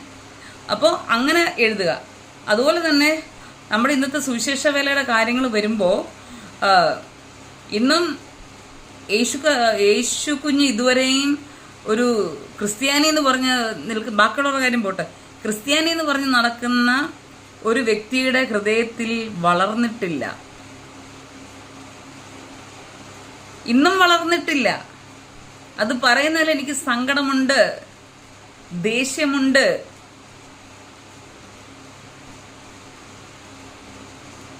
നമ്മൾ ദൈവവചനം പഠിക്കുമ്പോൾ മത്തായിയുടെ സുവിശേഷം 1:18 വാക്യത്തിൽ പറയുന്നുണ്ട് യേശു എങ്ങനെയൊക്കെയാണ് ജനിച്ചതെന്ന്. ബാക്കി വേറെ അധ്യായമൊന്നും എനിക്ക് ഓർമ്മയൊന്നുമില്ല. അപ്പോൾ യേശു ജനിച്ചു, യേശു വളർന്നിട്ടാണ് 30 വയസ്സ് വരെ സ്വന്തം അച്ഛൻ്റെ അമ്മയായ ഇപ്പം പരിശുദ്ധാത്മാവിലാണ് യേശു മറിയയിൽ ഉത്ഭവിച്ച് പുരുഷൻ തൊടാതെയാണ് ദൈവികമായിട്ടാണ് ആ ജനനം കൊണ്ടതെങ്കിലും, പക്ഷേ ലോകപരമായിട്ട് മറിയയുടെ ഹസ്ബൻഡായ അത് യേശു ദൂതൻ പറഞ്ഞതനുസരിച്ച് യോസെഫ് അത് ഏറ്റെടുക്കുകയും അത് യോസെഫിൻ്റെയും മകനായിട്ട് തന്നെയാണ് ഇവിടെ, യോസെഫിൻ്റെയും മറിയയുടെയും മകനായിട്ട് തന്നെയാണ് ഭൂമിയിലെ യേശു ജീവിച്ചത്. അപ്പോൾ യോസെഫിനൊക്കെ മനസ്സ് കണ്ടോ? നിങ്ങളൊക്കെ ആണെങ്കിൽ എന്ത് ചെയ്തു തരുന്നത്? കല്യാണം കഴിക്കാൻ ഉറച്ചു വെച്ചിരുന്ന ഭാര്യയ്ക്ക് ഒരു ഗർഭം ഉണ്ടായെന്ന് പറയുമ്പോൾ നീ ആരുടെ കൂടെ പോയി അവിടെ കിടന്ന് നീ എന്നെ പറ്റിച്ച് ചതിച്ച് ഇതാന്നും പറഞ്ഞ് പോയോ ജോസഫ്? അപ്പോൾ യോസഫിനെ നമ്മൾ മാനിക്കണം. കാരണം ദൈവത്തിൻ്റെ ദൂതൻ വന്ന് സംസാരിച്ചപ്പോൾ അത് ദൈവദൂതനാണെന്ന് മനസ്സിലാക്കിയ സമയം, അല്ലെങ്കിൽ ദൈവത്തിൽ നിന്നുള്ള ദൂതാണെന്ന് മനസ്സിലാക്കിയ സമയം അവിടെ അദ്ദേഹം വിനയപ്പെട്ടത് ഏറ്റെടുത്തു, ആ ദൂത് ഏറ്റെടുത്തു. താൻ വിവാഹം ഉറപ്പിച്ചു വെച്ചിരിക്കുന്ന ഗർഭിണിയായ വധുവിനെ താൻ നെഞ്ചോട് ചേർത്തു, ജീവിതത്തോട് ചേർത്ത് വെച്ചു. യോസഫിനെ കുറിച്ച് അങ്ങനെ ആരും അധികം അങ്ങനെയൊന്നും പറഞ്ഞ് ഞാൻ കേട്ടിട്ടില്ല. ഇപ്പം എനിക്ക് തോന്നി ഞാൻ പറയുന്നു, ദൈവഹിതം അല്ല എന്താ. അപ്പം യോസഫ്, നമ്മളും പല കാര്യങ്ങളും ചിന്തിക്കണം. ഇതിൻ്റെ ഇടയ്ക്ക് ഞാൻ പറയാം, നോഹയോട് പറഞ്ഞു പെട്ടകം പണി ചെയ്താൽ വെള്ളപ്പൊക്കം വരുന്നു. നോഹയിലെ ഭ്രാന്തൻ്റെ കൂട്ടി ഇങ്ങനെ, എനിക്ക് ഇത്രയും ഭ്രാന്തുള്ളെങ്കിൽ അതിനേക്കോളം ഭ്രാന്തനായിട്ടായിരിക്കും നോഹയത് വിളിച്ചു പറഞ്ഞത്. കാരണം ഭ്രാന്തുള്ളവർക്ക് ദൈവത്തിൻ്റെ ശബ്ദം ഏറ്റെടുക്കാനും നിവർത്തിക്കാനും വിളിച്ചു പറയാനും ധൈര്യം വരൂ. മനസ്സിലായ? അത് ആത്മാവിൽ ഭ്രാന്തുള്ളവർക്ക്, ദൈവത്തിൽ ഭ്രാന്തുള്ളവർക്ക്, അല്ലാതെ മെന്റൽ ഹോസ്പിറ്റലിൽ കിടക്കുന്ന ആൾക്കാരെ കുറിച്ചല്ല. പാവങ്ങൾ അവർ നമ്മുടെ സഹോദരങ്ങളും മാതാപിതാക്കളും കുഞ്ഞുങ്ങളൊക്കെയാണ്. അവരെ ഒരിക്കലും ഭ്രാന്തരെന്ന് പറഞ്ഞ് നമ്മൾ തള്ളി മാറ്റാൻ പാടില്ല. കാരണം ഞാൻ 3-4 മാസം മുൻപ് ഞാനും ഭ്രാന്താശുപത്രി കിടന്നത്. എന്നെ എൻ്റെ ശത്രുക്കൾ കൊണ്ടിട്ടു. ദൈവം അവിടെ നിന്ന് ഇറക്കി. ആ ആശുപത്രിയിൽ ഒരാളെ കയറ്റിക്കഴിഞ്ഞാൽ പിന്നെ മരണമാണ്. അവർക്ക് പൈസ മതി. പൈസ വാങ്ങിച്ചിട്ട് ഭ്രാന്തില്ലാത്തവർക്കും ഭ്രാന്തെന്ന് എഴുതി വെക്കണ ഒരു ആശുപത്രിയാണ്. ആശുപത്രി ഏതാണെന്ന് ഇപ്പം ഞാൻ പറയുന്നില്ല, പറയേണ്ട സമയത്ത് ഞാൻ പറഞ്ഞോളാം. അപ്പോൾ അതിനിടയ്ക്ക് ഞാനൊന്ന് പറയട്ടെ, ഈ ദേശം മൊത്തം എന്നെ അപമാനിക്കുകയും എന്നെ അപമാനിക്കാത്ത ഇനി ഒന്നുമില്ല, ഇനി ഒന്നും പറയാനില്ല. എല്ലാം പറഞ്ഞു കഴിഞ്ഞ് തികഞ്ഞിരിക്കുക. ഇനി ഒന്നും പറയാനില്ല. ആ സ്ഥാനത്ത് ഇവിടെ 3 ദിവസം കൺവെൻഷൻ ഉണ്ടായിരുന്നു. ഈ ദേശത്തിൻ്റെ നടുക്ക് കനാലിൻ്റെ അവിടെ പ്ലാവളത്തറയിൽ. അവിടെ എനിക്ക് തന്നെ ഇരിക്കാനും കിടക്കാനും ഒന്നും വയ്യാത്തവള് 3 ദിവസം ദൈവഹിതപ്രകാരം ഞാൻ അവിടെ പോയി. ലാസ്റ്റ് ഡേ ആയിരുന്നു ഇന്നലെ. എന്നെ സ്റ്റേജിൽ വിളിച്ചിരുത്തി, എന്നെ കൊണ്ട് പാട്ട് പാടിപ്പിച്ചു. അവിടെ നിന്ന് ആരാധിച്ചു, സ്റ്റേജിൽ നിന്ന് ആരാധിച്ചു. അപ്പം ഞാൻ അവിടെ ഇരുന്ന് ആ സ്റ്റേജിൽ ആ കസാരയിൽ ഇരുന്നപ്പോൾ അപ്പുറം ഞാനിരുന്ന് കരഞ്ഞു. ശബ്ദം കേൾപ്പിക്കാതെ നെഞ്ചു പൊട്ടി കരഞ്ഞു. കാരണം ഇവരെല്ലാം കൂടെ എന്നെ ഭ്രാന്തിന്ന് വിളിച്ചിട്ട് 3-4 മാസം മുമ്പ് എന്നെ കൊണ്ട് മെൻ്റൽ ഹോസ്പിറ്റലിൽ ഇട്ടതാണ്. ആ ഞാനിപ്പോൾ ദൈവത്തിൻ്റെ സന്നിധിയിൽ, ദൈവത്തിൻ്റെ ശുശ്രൂഷയിൽ, ആ ഒരു സ്റ്റേജിൽ മാനിക്കപ്പെട്ട് അവിടെ ഇരിക്കണമെങ്കിൽ ദൈവം ആരാണ്? ഞാനാരാണ്? ദൈവം ആരാണ്? എൻ്റെ അപ്പനാണ്. അതാണ് ഞാൻ പറഞ്ഞത്. ഈ ഭ്രാന്താശുപത്രി കിടക്കുന്ന എല്ലാവരും ഭ്രാന്തരാണെന്ന് നിങ്ങൾ ചിന്തിക്കരുത്.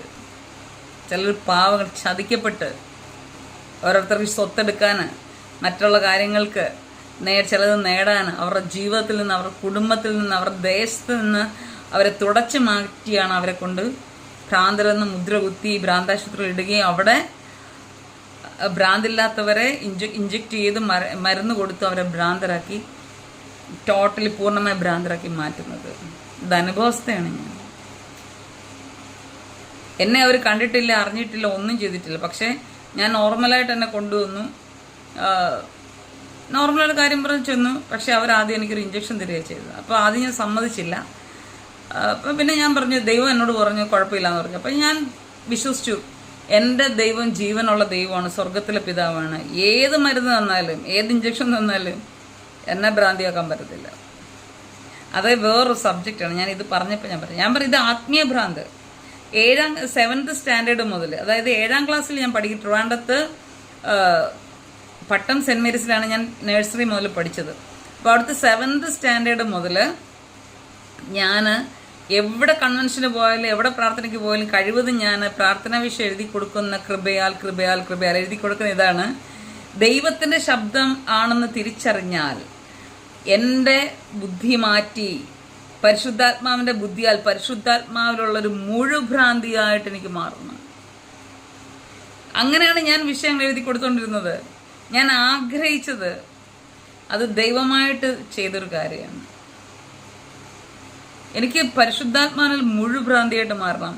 ദൈവം ഒരു കാര്യം പറഞ്ഞാൽ അത് ദൈവത്തിൻ്റെ ശബ്ദമാണെന്ന് തിരിച്ചറിഞ്ഞാൽ പിന്നെ ഞാനില്ല, യേശു മാത്രം, കർത്താവ് മാത്രം, സ്വർഗീയ പിതാവ് മാത്രം, പരിശുദ്ധാത്മാ മാത്രം, ദൈവം മാത്രം എന്നെ നടത്തണം. അദ്ദേഹം എൻ്റെ നാവിനെ ചലിപ്പിക്കണം, അദ്ദേഹം എൻ്റെ ബുദ്ധിയെ ചലിപ്പിക്കണം, എൻ്റെ ശരീരത്തെ ദൈവം ചലിപ്പിക്കണം.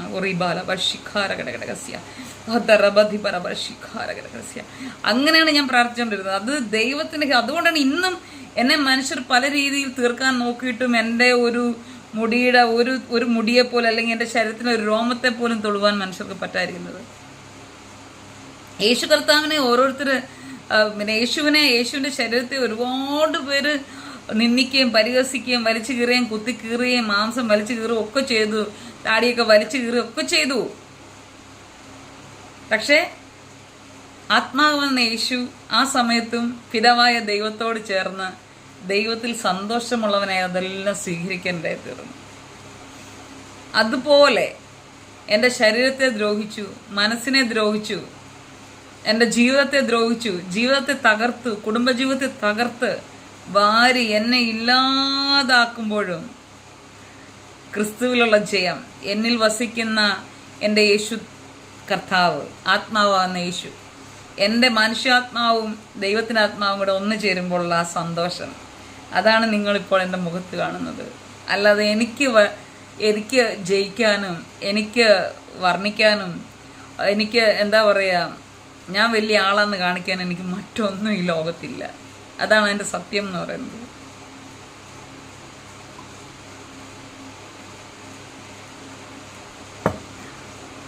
അതാണ് എൻ്റെ സത്യം. എനിക്ക് പ്രശംസിപ്പാൻ യേശു കർത്താവിൻ്റെ ക്രൂശ് അല്ലാതെ ഒന്നുമില്ല, യേശു അല്ലാതെ ഒന്നുമില്ല, സ്വർഗസ്നായ പിതാവല്ലാതെ ഒന്നുമില്ല, ദൈവമല്ലാതെ ഒന്നുമില്ല, പരിശുദ്ധാത്മാവല്ല സ്വർഗമല്ലാതെ ഒന്നും എനിക്കില്ല. എൻ്റെ പിതാവും എൻ്റെ ഡാഡി എന്ന് വിളിക്കുന്ന, ഞാൻ ഡാഡി എന്ന് വിളിക്കുന്ന സ്വർഗസ്ഥനായ പിതാവും എൻ്റെ ദൈവം എനിക്ക് തന്ന, എൻ്റെ ഡാഡി തന്ന ആളുകളും ആ നന്മകളും മാത്രമാണ്. അത് കോടികൾ ചിലപ്പം കിട്ടിയിരിക്കും, ചിലപ്പം പൂജ്യത്തിൽ നടന്നിരിക്കാം. എങ്ങനെയായാലും എൻ്റെ സന്തോഷവും എൻ്റെ ജീവിതവും അത് തന്നെ.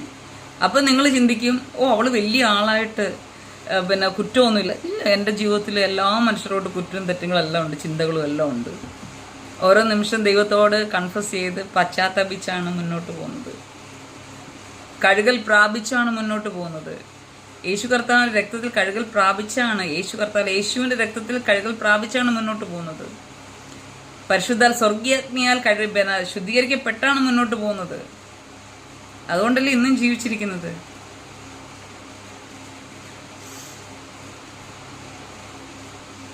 മൂന്നാല് മാസമായുള്ള അറ്റാക്ക് വന്നിട്ട് ഈ മാസം എനിക്ക് അങ്ങനെ പ്രോപ്പറായിട്ട് മരുന്നേ ഇല്ലായിരുന്നു, വാങ്ങാനുള്ള നിവൃത്തിയില്ലായിരുന്നു.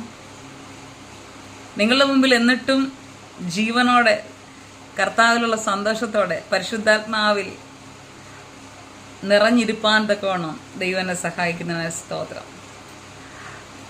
ഞാൻ പറഞ്ഞു വന്ന ഇതാണ്, യേശു ഇപ്പൊ കുഞ്ഞല്ല.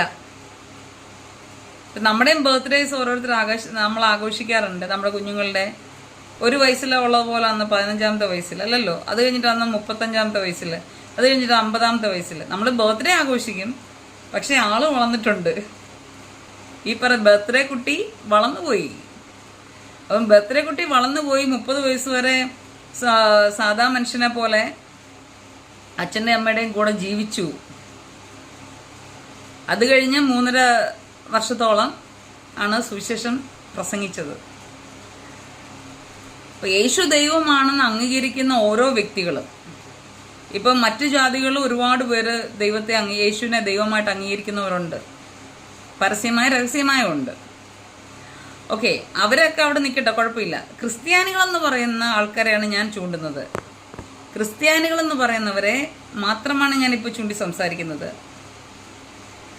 ഇന്നും നിങ്ങളുടെ ഹൃദയത്തിൽ യേശു വളർന്നിട്ടില്ല എങ്കിൽ നിങ്ങൾ സൂക്ഷിച്ചോ. നിങ്ങൾ യേശുവിനുള്ളവരല്ല, ദൈവത്തിനുള്ളവരല്ല.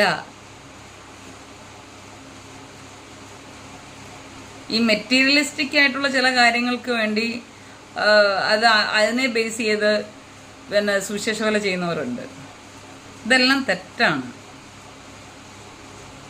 ദൈവം തരുന്ന എല്ലാ നന്മകളും, അത് ജ്വല്ലറി ആണെങ്കിലും ലക്ഷറി വാഹനങ്ങളാണെങ്കിലും അതുപോലെ ബംഗ്ലാവ് ആണെങ്കിലും കൊട്ടാരമാണെങ്കിലും കുടിലാണെങ്കിലും എന്തും നമുക്ക് അനുഭവിക്കാൻ സത്യസന്ധമായ രീതിയിൽ, നീതിപരമായ രീതിയിൽ ദൈവത്തിന് ആദ്യത്തെ സ്ഥാനം കൊടുത്തുകൊണ്ട് ആ ഒരു ബഹുമാനത്തോടെ സ്നേഹത്തോടെ നമുക്ക് ഒരു താഴ്മയുള്ള മനസ്സോടെ നമുക്ക് ഇതെല്ലാം അനുഭവിക്കാനുള്ള ഇത് നമുക്ക് തന്നിട്ടുണ്ട്. കാരണം പ്രപഞ്ചത്തെ ഉണ്ടാക്കിയ ദൈവമാണ്, ഇതെല്ലാം ഉണ്ടാക്കിയത് ദൈവമാണ്. സ്വർണം ഇതെല്ലാം ഉണ്ടാക്കിയത് ദൈവമാണ്. സ്വർണം ദൈവത്തിന്റെ വചനപ്രകാരം സ്വർണം സ്വർഗത്തിൽ വിശുദ്ധമാണ്. ഈ വിവരക്കേടൊന്നും പറഞ്ഞ് പഠിപ്പിക്കുകയും ഒന്നും അരുത്. ദുരുപദേശങ്ങൾ നിർത്തുക, കൾട്ടുകൾ നിർത്തുക. കൾട്ടായിട്ടുള്ള ഒത്തിരി സഭകളുണ്ട് ഇപ്പോൾ.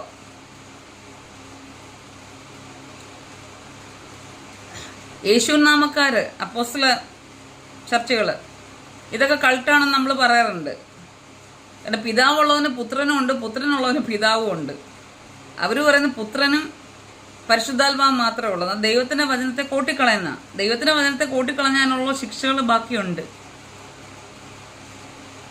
അപ്പോൾ ഇപ്പൊ പിതാവും പുത്രനും പരിശുദ്ധാത്മാവും എന്ന് ഇപ്പോഴത്തെ ഭരണഘടന പോലെ രീതിയിൽ നമ്മൾ ദൈവത്തെ വിശ്വസിക്കുന്നു പറഞ്ഞ് നടക്കുന്നവരുടെയിലും കൾട്ടുണ്ട്.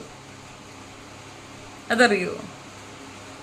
എന്തെല്ലാം തെറ്റായ കാരണം ആഭരണം ഇടരുത്, മീശ വടിക്കണം, വെള്ളം ഇടണം, അങ്ങനെ ചെയ്യണം, ഇങ്ങനെ ചെയ്യണം എന്നൊക്കെ ഉള്ള മാനുഷികമായ സാഹചര്യ എന്താ പറയാ, അവരുടെ ദേശപ്രകാരമുള്ള കൾച്ചർ പ്രകാരമുള്ള ഓരോ പഠിപ്പീരുകൾ ഈ ബൈബിളിനുള്ളിലുണ്ട്.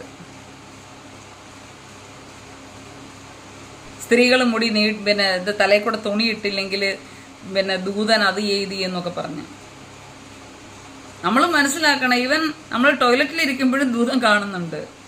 നമ്മൾ ഭാര്യയും ഭർത്താവും കൂടെ കുടുംബജീവിതം നയിക്കുമ്പോഴും ദൂതം കാണുന്നുണ്ട്. പിന്നെ നീ തലയിൽ തുണി ഇട്ടാൽ നീ നിന്റെ ഭർത്താവിനെ മാനിക്കണം. ചെയ്യുന്നുണ്ടോ? ഇല്ല. ഭർത്താവ് വലിയ ജാട എടുത്ത് ഭാര്യ എടുത്ത് കഴിഞ്ഞാൽ നീ ഭാര്യയെ സ്നേഹിക്കുന്നുണ്ടോ? അതും ഇല്ല. സ്നേഹിക്കുന്നത് കാണിക്കുന്നുണ്ട്, പക്ഷെ സ്നേഹിക്കേണ്ട രീതിയിൽ സ്നേഹിക്കുന്നില്ല, കരുതേണ്ട രീതിയിൽ കരുതുന്നില്ല. അതൊക്കെ ഒരു ടോപ്പിക്കാണ്, അതൊക്കെ മാറ്റി വെക്കട്ടെ. ഇതിൻ്റെ ഇടയ്ക്ക് വന്നേ ഉള്ളൂ. ഞാൻ പറഞ്ഞു വന്നത്, ദൈവം പിറന്നല്ലോ, പിറക്കുന്നു എന്നല്ല, പിറന്നല്ലോ. അപ്പം ആ പിറന്ന യേശു കുഞ്ഞ് ഇപ്പം വളർന്ന് വലുതായി തൻ്റെ പിതാവിനാൽ ഐക്യപ്പെട്ട് ദൗത്യവും തീർത്ത് സ്വർഗത്തിൽ പിതാവിൻ്റെ വലത്തുഭാഗത്ത് പോയിരിക്കുക. അപ്പോൾ ഇനി യേശു കുഞ്ഞിനെ വാഴ്ത്തിപ്പാടേണ്ട കാര്യമില്ല. യേശു കുഞ്ഞ് ജനിച്ചതിൻ്റെ സന്തോഷം നമുക്കുണ്ട്. പക്ഷെ അത് തന്നെ ഇപ്പം ഇനി നമ്മൾ ചാകുന്നവരെ പാടി നടക്കേണ്ട കാര്യമില്ല.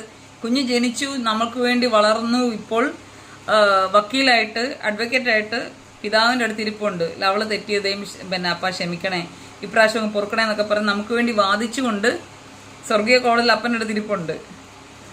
അപ്പോൾ ആ കുഞ്ഞ് വളർന്നു വന്ന് തൻ്റെ സ്വർഗീയ പിതാവ് തന്നിൽ കൂടി നമുക്ക് വേണ്ടി അയച്ച സന്ദേശം പറഞ്ഞ കാര്യങ്ങൾ യേശു നമ്മളോട് ഉപദേശിച്ച കാര്യങ്ങൾ ചെയ്യുക എന്നുള്ളതാണ് മാത്രമാണ് നമ്മുടെ ഇത്.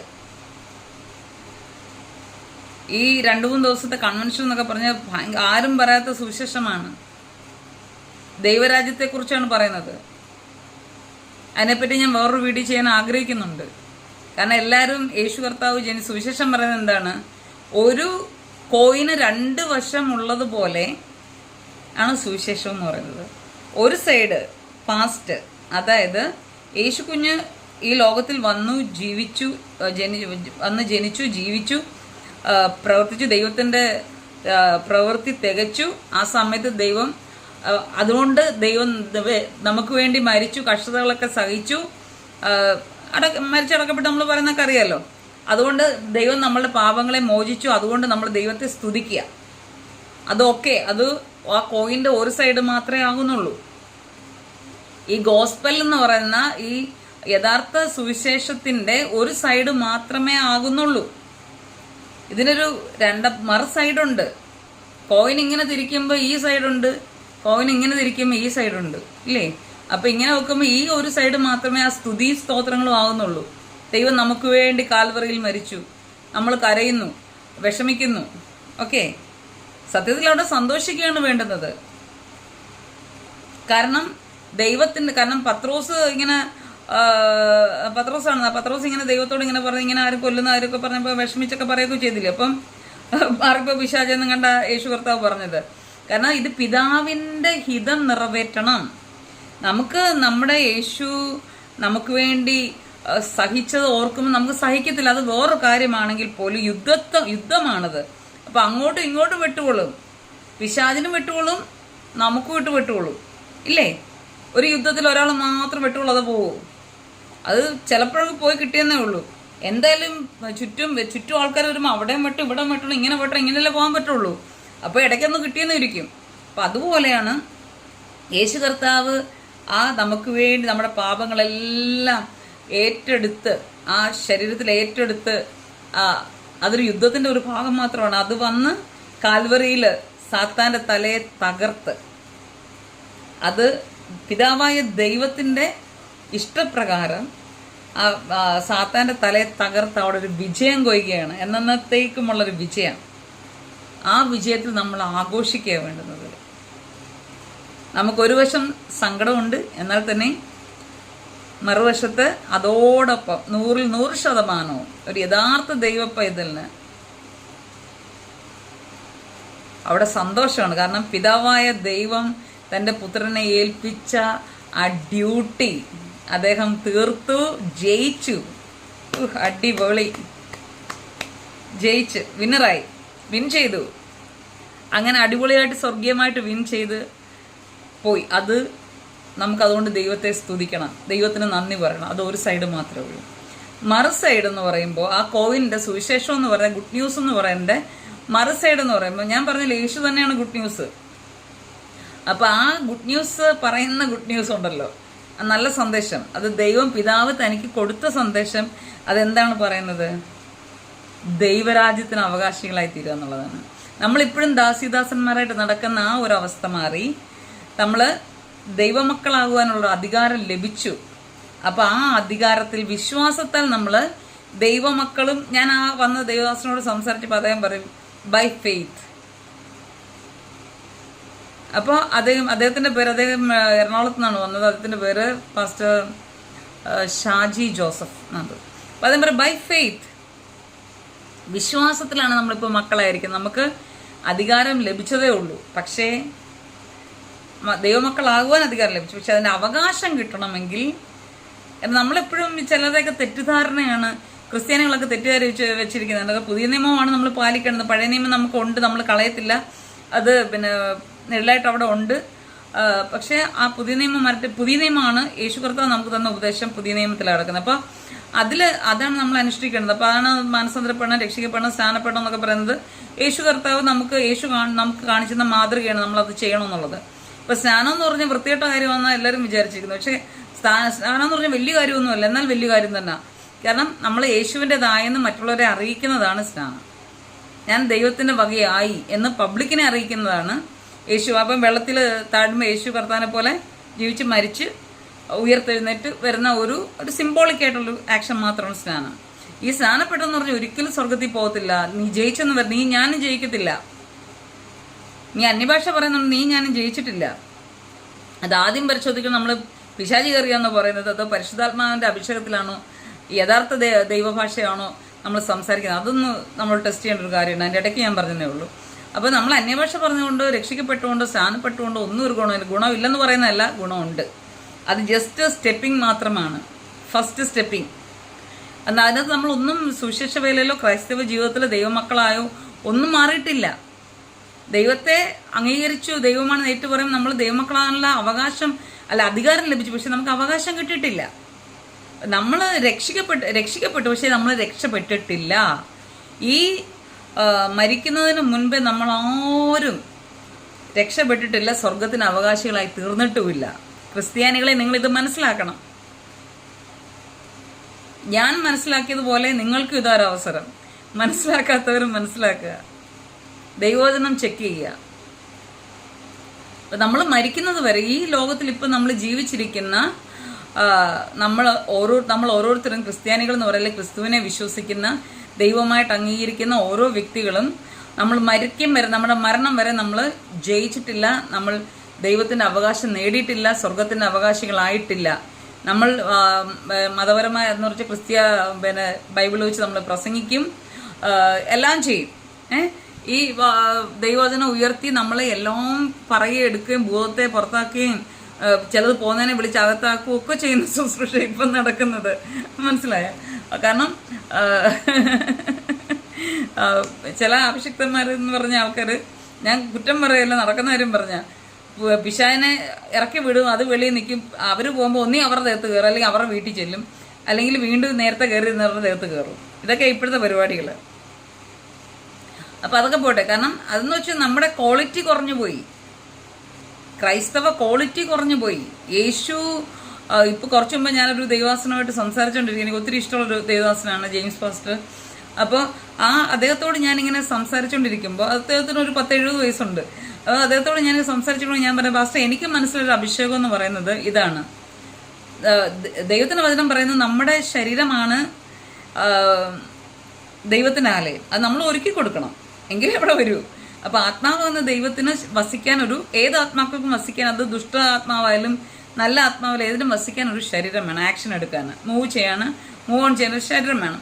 അപ്പം ദൈവത്തിന്റെ ആത്മാവ്, യേശു എന്ന ദൈവമാകുന്ന സ്പിരിച്വൽ ആ സ്പിരിറ്റ്, ഹോളി സ്പിരിറ്റ്, അത് നമ്മുടെ ഹൃദയത്തിൽ വസിക്കണമെങ്കിൽ, യേശു വസിക്കണമെങ്കിൽ നമ്മൾ ഒരുക്കി കൊടുക്കണം. പക്ഷെ നമ്മളുടെ ഇത് പറയുന്നോട്ട് ഇന്നിപ്പോ ക്രിസ്മസ് ആയിട്ട് പറയാം, ഇപ്പം ആദ്യം ഒരുക്കി കൊടുക്കുമ്പോൾ അത് യേശു കുഞ്ഞാണ്, ബേബി ജീസസ് ആണ് നമ്മുടെ ഹൃദയത്തിലൊരു ബേബി ജീസസ്. കാരണം നമ്മുടെ വിശ്വാസം അത്രയൊക്കെ ഉള്ളൂ. ഇപ്പം നമ്മുടെ വിശ്വാസം വളരുന്നതിനനുസരിച്ചാണ് നമ്മളിലുള്ള യേശു കർത്താവ്, യേശു ക്രിസ്തു വളർന്നു വരുന്നത്. മനസ്സിലാക്കണം. യേശു മരിക്കുന്നതിന് മുമ്പാണ് യേശു മരിച്ചു കഴിഞ്ഞാൽ അഭിഷിക്തനായി, അത് യേശു കർത്താവ്, യേശു ക്രിസ്തു, യേശുവാണ് യഥാർത്ഥ അഭിഷിക്തൻ. അപ്പോൾ നമ്മൾ എത്രത്തോളം യേശുവിനെ മനസ്സിലാക്കി, യേശുവിനെ എക്സ്പീരിയൻസ് ചെയ്തു, യേശുവിനെ നമ്മൾ വളർത്തിക്കൊണ്ടുവരുന്ന, വചനം വായിച്ചും ദൈവത്തെ ആരാധിച്ചും ദൈവരാജ്യത്തെക്കുറിച്ച് ചിന്തിച്ചും അറിഞ്ഞും കേട്ടും ഒക്കെ നമ്മളെ തന്നെ ശുദ്ധീകരിച്ച് നമ്മുടെ പാപങ്ങളിൽ നിന്ന് നമ്മൾ മോചനം നേടി യേശുവിനോട് ദൈവത്തോട് യേശുവിൽ കൂടി പിതാവിനോട് ക്ഷമ ചോദിച്ച് നമ്മൾ യേശുവിൻ്റെ രക്തത്താലും പരിശുദ്ധാത്മാവിനാലും സ്വർഗീയ അഗ്നിയാലൊക്കെ ശുദ്ധീകരിക്കപ്പെട്ടൊക്കെ മുന്നോട്ട് വരുമ്പോൾ അങ്ങനെ ഓരോ സ്റ്റെപ്പുകൾ കയറുന്തോറും ആണ് യേശു കർത്താവ് നമ്മളിൽ വളർന്നു വരുന്നത്. അപ്പം ഞാൻ പറഞ്ഞു, യേശുവാണ് യഥാർത്ഥ അഭിഷിക്തൻ. അപ്പോൾ ചെറിയ രീതിയിൽ സാധാരണ ആൾക്കാരിൽ യേശു ഉള്ളവരിലൊക്കെ നോർമൽ, കാരണം ബേബി ജീസസ് മാത്രമാണ്. അവർ പാല് കൊടുക്കുന്നു, പാല് കുടിക്കുന്നു, പാല് വിൽക്കുന്നു, അതൊക്കെയാണ് സുവിശേഷ വില ചെയ്യുന്നത്. നിങ്ങൾക്ക് മനസ്സിലല്ല ഞാൻ പറഞ്ഞ ആന്തരിക അർത്ഥം, ഇന്നർ മീനിങ്. ഓക്കെ, അപ്പം അങ്ങനെ നടക്കുന്നു. പക്ഷേ ഈ അഭിഷേകത്തിൽ നമ്മൾ യേശു കർത്താവിൽ നമ്മൾ അല്ലെങ്കിൽ വചനത്തിൽ വളർന്നു വരുമ്പോഴാണ് ഈ പാലുകൂടി മാറിയിട്ട് കട്ടിയാഹാരം, യഥാർത്ഥ പരിശുദ്ധാത്മാവിൽ ആശ്രയിച്ച് യഥാർത്ഥത്തിൽ പരിശുദ്ധാത്മാവിൻ്റെ ആ തിരുവചനത്തിൽ ഡെപ്തിലേക്ക് കടന്നുപോയി അതിലെ മുത്തുമണികളെല്ലാം അതിൻ്റെ കാരണം ഓരോ പ്രാവശ്യം നമ്മൾ ഒരു വചനം തന്നെ വായിക്കും, പല അർത്ഥങ്ങളാണ് നമുക്ക് മനസ്സിലാകുന്നത്. അതൊരു ഭയങ്കര സന്തോഷകരമായിട്ടൊരു കാര്യമാണത്. കാരണം പരിശുദ്ധാത്മാവിൽ എഴുതപ്പെട്ട ഈ വചനം പരിശുദ്ധാത്മാവിൽ തന്നെയാണ് നമുക്കിത് പറഞ്ഞു തന്നുകൊണ്ടിരിക്കുന്നത്. അപ്പം അങ്ങനെ വായിച്ചും പറഞ്ഞും മനസ്സിലാക്കിയും നമ്മളെ ദൈവം പരിശുദ്ധാത്മാവിനെ തെറ്റിദ്ധരുത്തിയൊക്കെ പറഞ്ഞ് നല്ല രീതിയിൽ കൊണ്ട് ഇങ്ങനെയൊക്കെ വരുമ്പോഴാണ് യേശു കുഞ്ഞ് അങ്ങോട്ട് വളരുക, യേശുവിൻ്റെ അഭിഷേകം അങ്ങോട്ട് വളരുക. അപ്പൊ യേശു കുഞ്ഞ് വളരുന്തോറും, അഭിഷിക്തൻ വളരുന്തോറും ആ അഭിഷിക്തന്റെ അഭിഷേകം നമ്മളിലേക്ക് കടന്നു വരുന്നു. അങ്ങനെയാണ് നമുക്ക് പിന്നെ ഓരോന്നിന്മേലുള്ള അധികാരങ്ങളും കാര്യങ്ങളൊക്കെ ദൈവം തരുന്നത്. ഇന്നലത്തെ ഒരു പാസ്റ്ററോട് ഞാൻ തെറ്റിയായിരുന്നു. കുറെ നാള് ഭയങ്കര ഒരു സ്വന്തം സഹോദരനെ പോലെ കരുതിക്കൊണ്ടിരുന്ന ഒരു വ്യക്തി അവസാനം നല്ലൊരു ശുശ്രൂഷ, കാരണം അത് പ്രവചനമൊക്കെ കറക്റ്റായിരുന്നു. പക്ഷെ അത് കഴിഞ്ഞപ്പം അദ്ദേഹം പറയാൻ തുടങ്ങി, ഞാൻ പറഞ്ഞിട്ടില്ലടി അത് നടന്നേ, ഞാൻ പറഞ്ഞിട്ടില്ല ഇത് പറഞ്ഞേ. അവിടെ ഞാൻ തെറ്റി പുള്ളിയോട്. ഞാൻ പറഞ്ഞു, നിങ്ങളെങ്ങനെ അത് പറയുന്നേ? നിങ്ങൾ വസിച്ചിട്ട്, നിങ്ങൾ അനുവദിച്ചപ്പോൾ യേശു കർത്താവ് നിങ്ങൾ വസിച്ചിട്ട് ആ അഭിഷിക്തനാണ്, ദൈവമാണ് നിങ്ങളുടെ നാവിൽ കൂടി പറഞ്ഞു കൊടുത്ത്, നിങ്ങൾ സബ്മിറ്റ് ചെയ്ത് കൊടുത്തപ്പോൾ. അല്ലാതെ നിങ്ങൾക്ക് എങ്ങനെ അറിയാം?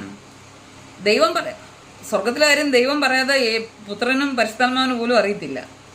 ഇങ്ങനെയുള്ള കാര്യങ്ങൾ പരിശുദ്ധാത്മാവിനെ വെളിപ്പെടുത്തി തരുമ്പോൾ, ദൈവം അനുവദിച്ച്, പിതാവ് അനുവദിച്ച് വെളിപ്പെടുത്തി യേശുവിൽ കൂടിയും പരിശുദ്ധാത്മാവിൽ കൂടിയൊക്കെ വെളിപ്പെടുത്തി തരുമ്പോൾ അത് നമ്മുടെ അവയവങ്ങൾ ഉപയോഗിച്ച് അല്ലെങ്കിൽ നമ്മുടെ നാവ് ഉപയോഗിച്ച് പറയുന്നല്ലേ ഉള്ളൂ. ഇപ്പം അഭിഷേകം പോയി.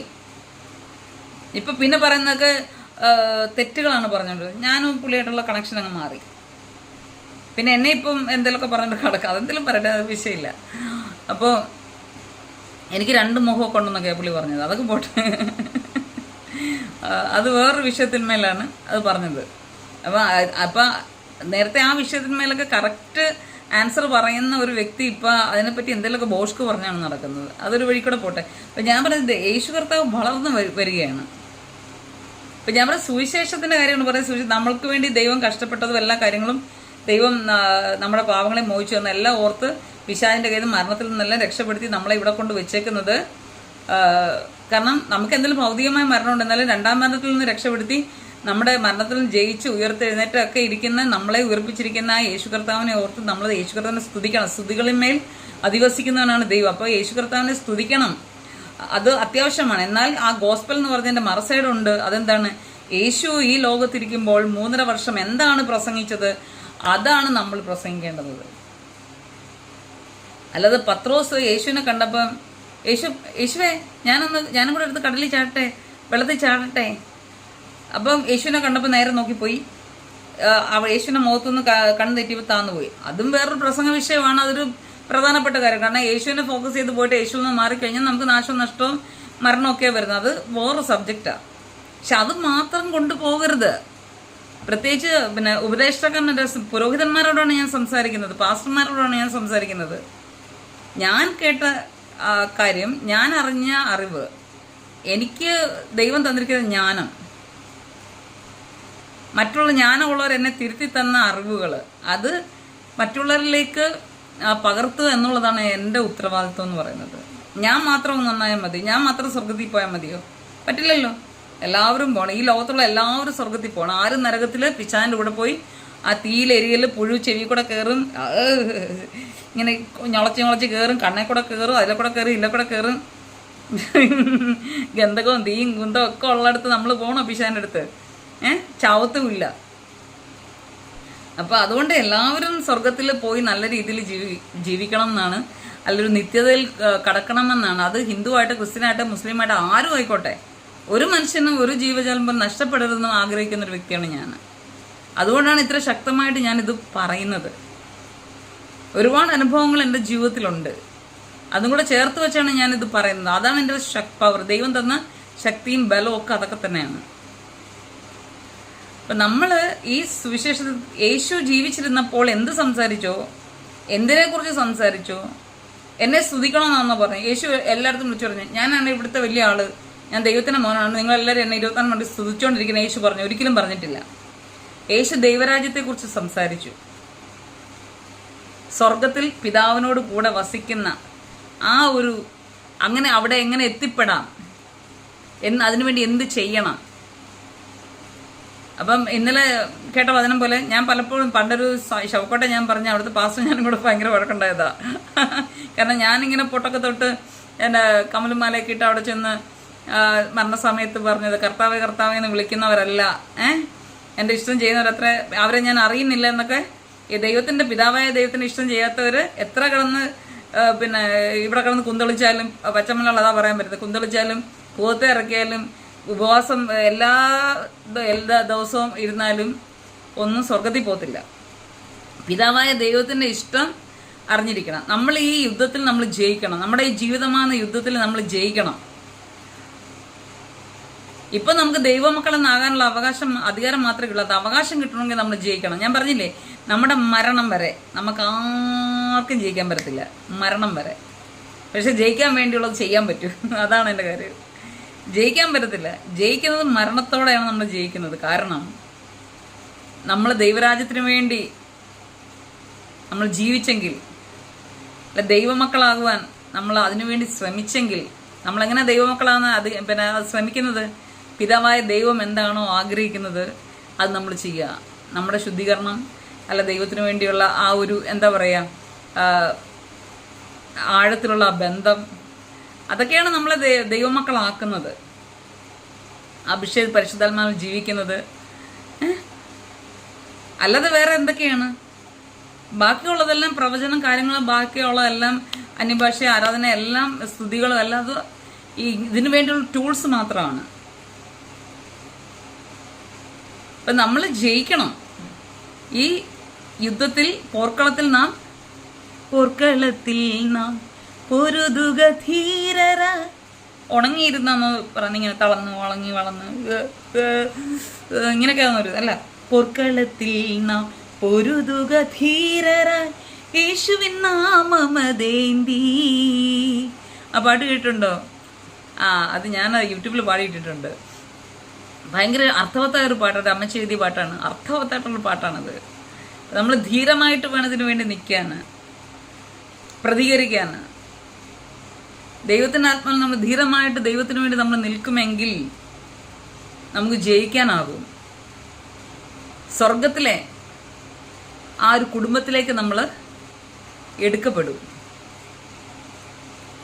അപ്പൊ നമ്മൾ ഈ സ്തുതി സ്തോത്രം മാത്രം വെച്ചോണ്ട്, പ്രവചനവും കാര്യങ്ങളും ദൂതും മാത്രം വെച്ചോണ്ട് ഉള്ളൊരു തെറ്റായ ഉപദേശവും കാര്യങ്ങളും ആണ് ഇന്നത്തെ സഭകളിൽ നടക്കുന്നത്. ഇതിന്റെ കൂടെ തന്നെ, ഈ ടൂൾസിന്റെ കൂടെ തന്നെ ദൈവരാജ്യവും നമ്മൾ പ്രസംഗിക്കേണ്ടതാകുന്നു. നമ്മൾ ദാസീദാസന്മാരല്ല, ദൈവമക്കളാണ്. വിശ്വാസത്താൽ നമ്മൾ ദൈവത്തിന്റെ മകനും മകളുമാണ്. അതിന്റെ അധികാരം നമുക്ക് ലഭിച്ചു കഴിഞ്ഞു. ഇനി അതിന്റെ അധികാരത്തിലേക്ക്, നമ്മൾ അവകാശത്തിലേക്ക് നമ്മൾ കയറണമെങ്കിൽ നമ്മൾ ഈ ദൈവത്തിന്റെ ഹിതപ്രകാരം നമ്മൾ ജീവിച്ച് മരണത്തോടുകൂടി അതിനെ ജയിച്ച് ആ ഒരു അവകാശത്തിലേക്ക് നമ്മൾ കയറുകയാണ്. ആ ജയിക്കുന്നവന് മാത്രമേ ഉള്ളൂ ദൈവത്തിന്റെ മക്കളാകാനുള്ള അവകാശമുള്ളത്. ദൈവത്തിന്റെ വചനം പറയുന്നത് അവർ ഭൂമിയെ വാഴും. പുതിയ ആകാശവും പുതിയ ഭൂമിയും വരുമ്പോൾ അവർ ഈ ലോകത്തെ വാഴും.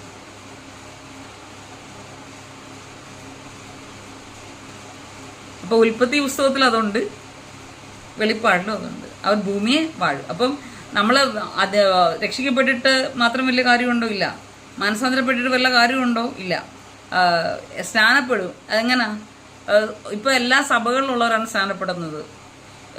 പിന്നെ പെന്തക്കോസ്തരായിട്ട് ജീവിക്കുന്ന മാതാപിതാക്കന്മാരുടെ കുഞ്ഞുങ്ങൾ സൺഡേ സ്കൂൾ പഠിച്ച് ഒരു സമയമാകുമ്പം പറയും, നീ സ്നാനപ്പെട്. എൻ്റെ മറ്റേ വീട്ടിലെ കൊച്ചു സ്നാനപ്പെട്ട്, നിനക്ക് എന്താടി സ്നാനപ്പെട്ട്, നിനക്ക് എന്താടാ സ്നാനപ്പെട്ട? ഇങ്ങനെ ഇരുന്ന് ഫോഴ്സ് ചെയ്താണ് പിള്ളേരെ സ്നാനപ്പെടുത്തുന്നത്. യേശു എന്താണെന്നും, യേശു കർത്താവിൻ്റെ ഉദ്ദേശം എന്താണെന്നും, വരവ് എന്താണെന്നും, ഭാവി എന്താണെന്നും, ദൈവരാജ്യം എന്തോന്നും ഒന്നും ഈ മാതാപിതാക്കൾ പാരൻസിനും അറിയത്തില്ല, ഈ പഠിപ്പിക്കുന്നവർക്കും അറിയത്തില്ല, ഈ സഭ നടത്തുന്ന ശുശ്രൂഷകർക്കും അറിയത്തില്ല, കമ്മിറ്റിക്കാർക്കും അറിയത്തില്ല. പിന്നെ ഈ പൊടിക്കുഞ്ഞ് എങ്ങനെ അറിയാനാ? എല്ലാവരും കൂടെ പറയുമ്പോൾ അവൻ സ്ഥാനപ്പെടുന്നെങ്കിൽ ഞാൻ സ്ഥാനപ്പെടുക, അമ്മ ഞാൻ സ്ഥാനപ്പെടുക, അച്ഛൻ പപ്പ ഞാൻ സ്ഥാനപ്പെടുക. അപ്പം എല്ലാവരും കൊണ്ട് ഒരു സ്തോത്രം, അയ്യോ എൻ്റെ കുഞ്ഞ് മാനസാന്തരപ്പെട്ടു, എൻ്റെ കുഞ്ഞെന്താ ദൈവകൃപയിൽ വന്നു എന്നൊക്കെ പറഞ്ഞൊരു ചാട്ടവും ബഹളം എല്ലാം കൂടെ ചുമ്മാതെ അതിനെ കൊണ്ട് മുക്കി, അതും വെള്ളത്തിൽ താഴുമ്പോൾ പേടിച്ച് ഒരു പരുവത്തിൽ വന്ന് പിന്നെ കണ്ട രീതിയിലൊക്കെയാണ് ജീവിക്കുന്നത്. എന്തോ MD എന്തോ ഏതാണ്ടൊരു സാധനമൊക്കെ ഉണ്ടല്ലോ, വലിക്കുകയും വായിക്കാത്ത ഇങ്ങനെ ചെറിയിലൊക്കെ ഇങ്ങനെ വെച്ച് ഇങ്ങനെയൊക്കെ വെച്ച് ഇങ്ങനെ കയറ്റുന്ന കാണാമല്ലോ.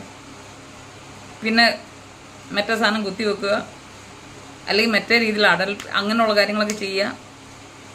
പിള്ളേരങ്ങനെയൊക്കെ വളർന്നു പോകും. കാരണം കാലം അതാണ്, ഇപ്പോഴത്തെ കാലം അങ്ങനെ പോകുന്നത്.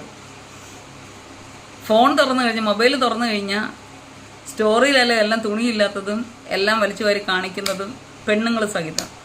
പുരുഷന്മാരെ അങ്ങനെ കാണാറില്ല, സ്ത്രീകളാണ് കൂടുതലും അങ്ങനെ ഇരിക്കുന്നത്.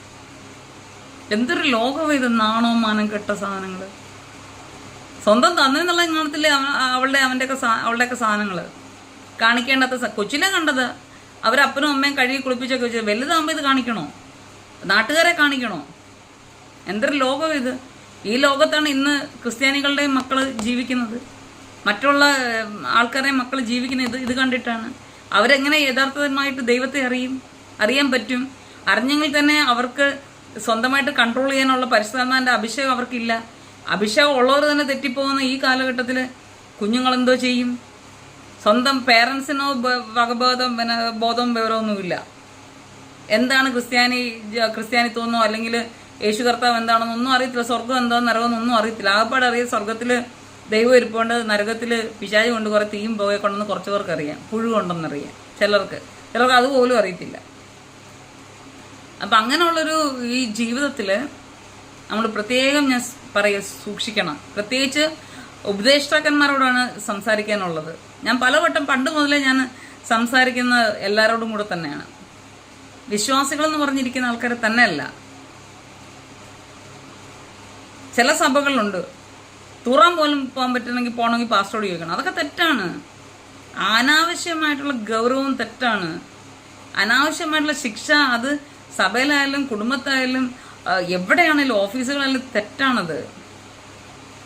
എല്ലായിടത്തും നമുക്ക് റെസ്ട്രിക്ഷൻ ഉണ്ടായിരിക്കുകയും ചെയ്യും, പക്ഷെ അതിനകത്തൊരു ഫ്രീഡം നമുക്ക് വേണം. ഇപ്പം അതേനല്ല പിന്നെ അപ്പോസ്തലൻ പൗലോസ് പോയ എല്ലാ ആൾക്കാരോടൊക്കെ നിന്ന് കണ്ടാണ് പിന്നെ ഈ ഒരു കല്ലിനകത്ത് അജ്ഞാത ദൈവം എഴുതിയേക്കുന്നതിനകത്ത് അത് യേശു കർത്താവെന്ന് പറഞ്ഞത്. അപ്പോൾ അദ്ദേഹം അവിടെ പോയില്ലായിരുന്നെങ്കിൽ, ജാതികളുടെ കൂടെ ജീവിച്ചില്ലായിരുന്നെങ്കിൽ ആ കല്ല ഈ അപ്പോസ്തലൻ കാണുമോ? അല്ലെങ്കിൽ ഇത് ഇന്നാരാണ്, നിങ്ങൾക്ക് ആ പേരറിയത്തില്ലെങ്കിൽ എനിക്ക് ആ പേരറിയാം, അത് ആരാണെന്ന് എനിക്കറിയാമെന്ന് പറഞ്ഞു കൊടുക്കണം, അവരോട് നിൽക്കണം. പക്ഷേ നമ്മൾ പറയുന്നത് നമ്മൾ എവിടെയാണേലും ഞാനൊരു ആർട്ടിസ്റ്റാണ്, ഞാനൊരു ഗ്രാഫിക് ഡിസൈനറാണ്, ഒരു അഡ്വർടൈസിങ് നടത്തുന്ന ഒരു വ്യക്തിയാണ്. ഞാനൊരു ദൈവകൃപ ഞാനൊരു ചെറിയൊരു ആർട്ടിസ്റ്റാണ്, ഒരു സിംഗറാണ്, പാട്ട് പാടും, ഡബ്ബിങ് ആർട്ടിസ്റ്റാണ്, ഒരു ചെറിയ രീതിയിലുള്ളൊരു ചെറിയ ക്രിസ്ത്യൻ കൗൺസിലറാണ്. ഇങ്ങനെ ചെറിയ ചെറിയ കൊനഷ്ട കാര്യങ്ങളും പിന്നെ കുരുത്തക്കേടുകളൊക്കെ എനിക്കുണ്ട്, മനസ്സിലായി. അപ്പം ഞാനിപ്പോൾ എപ്പോഴും 24 മണിക്കൂർ ആരാധിച്ചുകൊണ്ടിരിക്കാൻ പറ്റൂ. ഞാനൊരു ആത്മീയയാണ്, സുവിശേഷകയാണ്, അതൊക്കെ ശരിയാണ്. 24 മണി എനിക്ക് എൻ്റെതായ ജോലിയുണ്ട്. ഇപ്പോൾ ഒരാൾ കഴിഞ്ഞ പ്രാവശ്യം ഒരു നരി എന്ന് പറയുന്ന സിനിമയിൽ ഞാൻ ഡബ് ചെയ്യാൻ ദൈവം ഒരു സഹായം ചെയ്തു. അപ്പോൾ ഒരു സിനിമയിൽ വന്ന് ഡബ് ചെയ്യാൻ വിളിച്ചാൽ, അല്ലെങ്കിൽ വേറൊരു പിന്നെ പ്രോഗ്രാം ഡബ് ചെയ്യാൻ വിളിച്ചാൽ, ചിലപ്പോൾ അത് ഹിന്ദു പ്രോഗ്രാം ആയിരിക്കും, മുസ്ലിം പ്രോഗ്രാം ആയിരിക്കും, ക്രിസ്ത്യൻ ആയിരിക്കും, അല്ലെങ്കിൽ വേറെ എന്തെങ്കിലും ഒരു പ്രോഗ്രാമിന് വിളിച്ചാൽ അത് പോയി ചെയ്യുന്നത് എൻ്റെ ജോലിയാണ്. ചിലപ്പോൾ ഒരു സിനിമാ പാട്ട് പാടിയെന്നിരിക്കും. സിനിമാ പാട്ട് തെറ്റാണെന്ന് ആരാ പറഞ്ഞത്? ഈ നമ്മുടെ ദൈവമായ പ്രപഞ്ച സൃഷ്ടാവ്, സ്വർഗീയ പിതാവ് നിർമ്മിച്ചതായിട്ടുള്ള ഈ ലോകത്തെക്കുറിച്ച് ആ നന്മയെ പാടുന്നതിന് അതിനകത്ത് എന്തോ തെറ്റാ ഉള്ളത്? എന്ത് തെറ്റാണുള്ളത്? വടക്കൊരു ക്ഷേത്രമുണ്ട്, ഒരു ദേവിയുടെ ക്ഷേത്രം, പേരൊന്നും പറയുന്നില്ല. അവിടെ സെക്ഷലായിട്ടുള്ള വാക്കുകൾ കോർത്തിണക്കി പാടുന്ന പാട്ടുകളാണോ? അതുപോലെ അല്ലല്ലോ. പ്രേമത്തെക്കുറിച്ച് പാടുന്നു, സ്നേഹത്തെക്കുറിച്ച് പാടുന്നു, പ്രണയത്തെക്കുറിച്ച് പാടുന്നു. അതൊക്കെ പാടുന്നത് തെറ്റ്. ഈ പെന്തക്കോസ്തുകാർ ക്രിസ്ത്യാനികളൊന്നും കുടുംബജീവിതം ജീവിക്കുന്നില്ലയോ? ഭാര്യയും ഭർത്താവും തമ്മിൽ ഒന്നും ചെയ്യുന്നില്ലയോ? വെറുതെ ആണോ ആകാശത്ത് നിന്ന് പൊട്ടി വീഴുന്ന കുഞ്ഞുങ്ങളൊക്കെ? അവർ തമ്മിലുള്ള പ്രേമോ ഇല്ല? അത് പിന്നെ സാധനം ഇല്ല. ഭാര്യയും ഭർത്താവും അടുത്ത് കിടക്കുന്നതുകൊണ്ട് പിന്നെ നോർമലായിട്ടുള്ളൊരു അട്രാക്ഷൻ കൊണ്ട് ഏണ്ടൊക്കെ ചെയ്തു പോകുന്നത്. പിന്നെ അവരറിഞ്ഞുകൊണ്ട് ചെയ്യണമെങ്കിൽ അടുത്ത ഭാര്യയല്ലാത്ത മറ്റു പെണ്ണുങ്ങളോടും ഭർത്താവല്ലാത്ത മറ്റ് ആണുങ്ങളോടും അവരാത്മാർത്ഥമായി പ്രണയിച്ച് സ്നേഹിച്ച് കുരുത്തക്കേടൊക്കെ കാണിക്കും. അതാണ് ഇപ്പോഴത്തെ ലോകം, ക്രിസ്തീയ ലോകം അതൊക്കെ തന്നെയാണ്. അപ്പോൾ അതിനകത്തും പ്രണയമില്ലേ? ഭർത്താവിനെ സ്നേഹിച്ചില്ലെങ്കിലും വേറൊരു കാമനുണ്ടെങ്കിൽ അതൊരു പ്രണയമല്ലയോ? സ്വന്തം ഭാര്യയല്ലാതെ വേറെ സ്ത്രീയെ സ്നേഹിക്കുന്നെങ്കിൽ അതൊരു പ്രണയമല്ലയോ? അവരോട് സെക്സ് ചെയ്യണമെങ്കിൽ അതൊരു ഇതല്ലയോ? അപ്പം സിനിമയിലല്ല, സിനിമ എന്ന് പറഞ്ഞ ഒരു കഥാപരമായിട്ട് അതൊരു ചിത്രീകരിച്ച് കാണിക്കുന്നത്, നമ്മൾ വാമൊഴിയെ പറയാതെ അത് അതിൻ്റെ ചിത്രങ്ങളോട് ചേർത്ത് കാണിക്കുന്ന മൂവ് ചെയ്യുന്നൊരു സാധനമാണ് സിനിമ. അല്ലാതെ അതിനകത്ത് അത് പിശാചിൻ്റെ കാര്യമൊന്നും അല്ല. അതാദ്യം മനസ്സിലാക്കാം. നല്ല കാര്യങ്ങൾ കാണുക, നല്ല കാര്യങ്ങൾ നമുക്ക് ഏറ്റെടുക്കുക ഒക്കെ ചെയ്യാം. ക്രിസ്ത്യാനികൾ മാത്രമാണ് നല്ല കാര്യം പറയുന്നത്. എത്രയോ യോഗിവര്യന്മാർ എത്രയോ ഉണ്ട്, ഹൈന്ദവ ഇതിലുണ്ട്, മുസ്ലിമിൽ എത്രയോ ആൾക്കാരുണ്ട്, പിന്നെ ലോകജാതിയിൽ എത്രയോ ആൾക്കാരുണ്ട്, മുനിവര്യന്മാരുണ്ട് നല്ല കാര്യങ്ങൾ പറയുന്നത്. അതെല്ലാം തെറ്റാണെന്നാണ് നിങ്ങൾ പറയുന്നത്. ബോധമില്ലാത്ത കാര്യം പറയരുത്, വിവരക്കേട് കാണിക്കുകയും പറയുകയും ചെയ്തു. ഉള്ള കാര്യം ഞാനങ്ങ് പറയുക.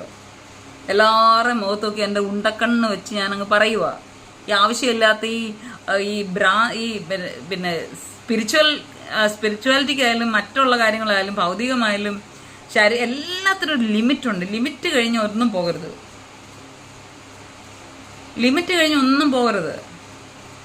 ആ ലിമിറ്റിൽ നമ്മൾ നിന്നിട്ട് വേണം ജീവിക്കാൻ. കർത്താവിൽ ആശ്രയിച്ച് പരിശുദ്ധാത്മാവിൽ ആ യേശുവിനോട് ചെന്ന് ആ ലിമിറ്റിൽ നമ്മൾ ജീവിക്കണം. ഈ എന്താ പറയുക, ഈ ആത്മീകം ഒരുപാടായി കഴിഞ്ഞാൽ വട്ടാവുമെന്ന് പറയും. ദൈവം പോലെ ആ ബുദ്ധി അങ്ങെടുത്താൻ കളയും. ചിലരിങ്ങനെ ഇത് പിന്നെ ആത്മീയം കൂടി പിന്നെ ഭയങ്കര ബുദ്ധി ഉപദേശിച്ച് പിന്നെ ഇരുന്ന് ദൈവം എങ്ങനെ ഉണ്ടായത്, ദൈവത്തിൻ്റെ ഞാൻ ഒന്നും പറയുന്നില്ല, അങ്ങനെയൊക്കെ പറഞ്ഞാൽ ദൈവം തന്നെ അവരുടെ ബുദ്ധി എടുത്തും കളയും. അതാണ് എൻ്റെ കാര്യം എന്ന് പറയുന്നത്. അപ്പം എല്ലാത്തിനും ഒരു ലിമിറ്റുണ്ട്. ഞാൻ പറഞ്ഞ ഒരു കാര്യമുള്ളൂ, യേശു കുഞ്ഞ് ഇന്ന് കുഞ്ഞല്ല. യേശു വളർന്ന് വലുതായി, നമ്മുടെ കർത്താവെ അഭിഷിക്തനായി. യഥാർത്ഥ അഭിഷിക്തൻ യേശുവാണ്. ആ അഭിഷിക്തൻ ഇന്ന് സ്വർഗത്തിൽ പിതാവിൻ്റെ വലതുഭാഗത്ത് നമുക്ക് വേണ്ടി ഇരിക്കുകയാണ്. ഇനിയും വീണ്ടും വരും. ഇള്ളക്കുഞ്ഞല്ല യേശു. ക്രിസ്ത്യാനികളെ, പെന്തക്കോസ്തുകാരെ ഞാൻ നിങ്ങളോട് പറയും, ഇന്ന് നിങ്ങളുടെ ജീവിതത്തിൽ നിങ്ങളുടെ ഹൃദയത്തിൽ യേശുവിനെ നിങ്ങൾ സ്വീകരിച്ചിട്ടുണ്ടെങ്കിൽ, ഇന്നും ആ യേശുവിനെ കുഞ്ഞായിട്ട് വെച്ചുകൊണ്ടിരിക്കുന്നവരെ അത് നിങ്ങൾ ചെയ്യുന്നത് തെറ്റാണ്. നിങ്ങളുടെ ജീവിതത്തോട് നിങ്ങളാകുന്ന നിങ്ങളുടെ ആത്മാവിനോട് നിങ്ങൾ ചെയ്യുന്ന തെറ്റാണ്. കാരണം നിങ്ങളുടെ ആത്മാവാകുന്ന നിങ്ങളെ യഥാർത്ഥ അവൻ്റെ അവകാശിയായ അപ്പന് വേണ്ടി, നമുക്ക് വേണ്ടി ഒരു അപ്പൻ കാത്തിരിപ്പുണ്ട്.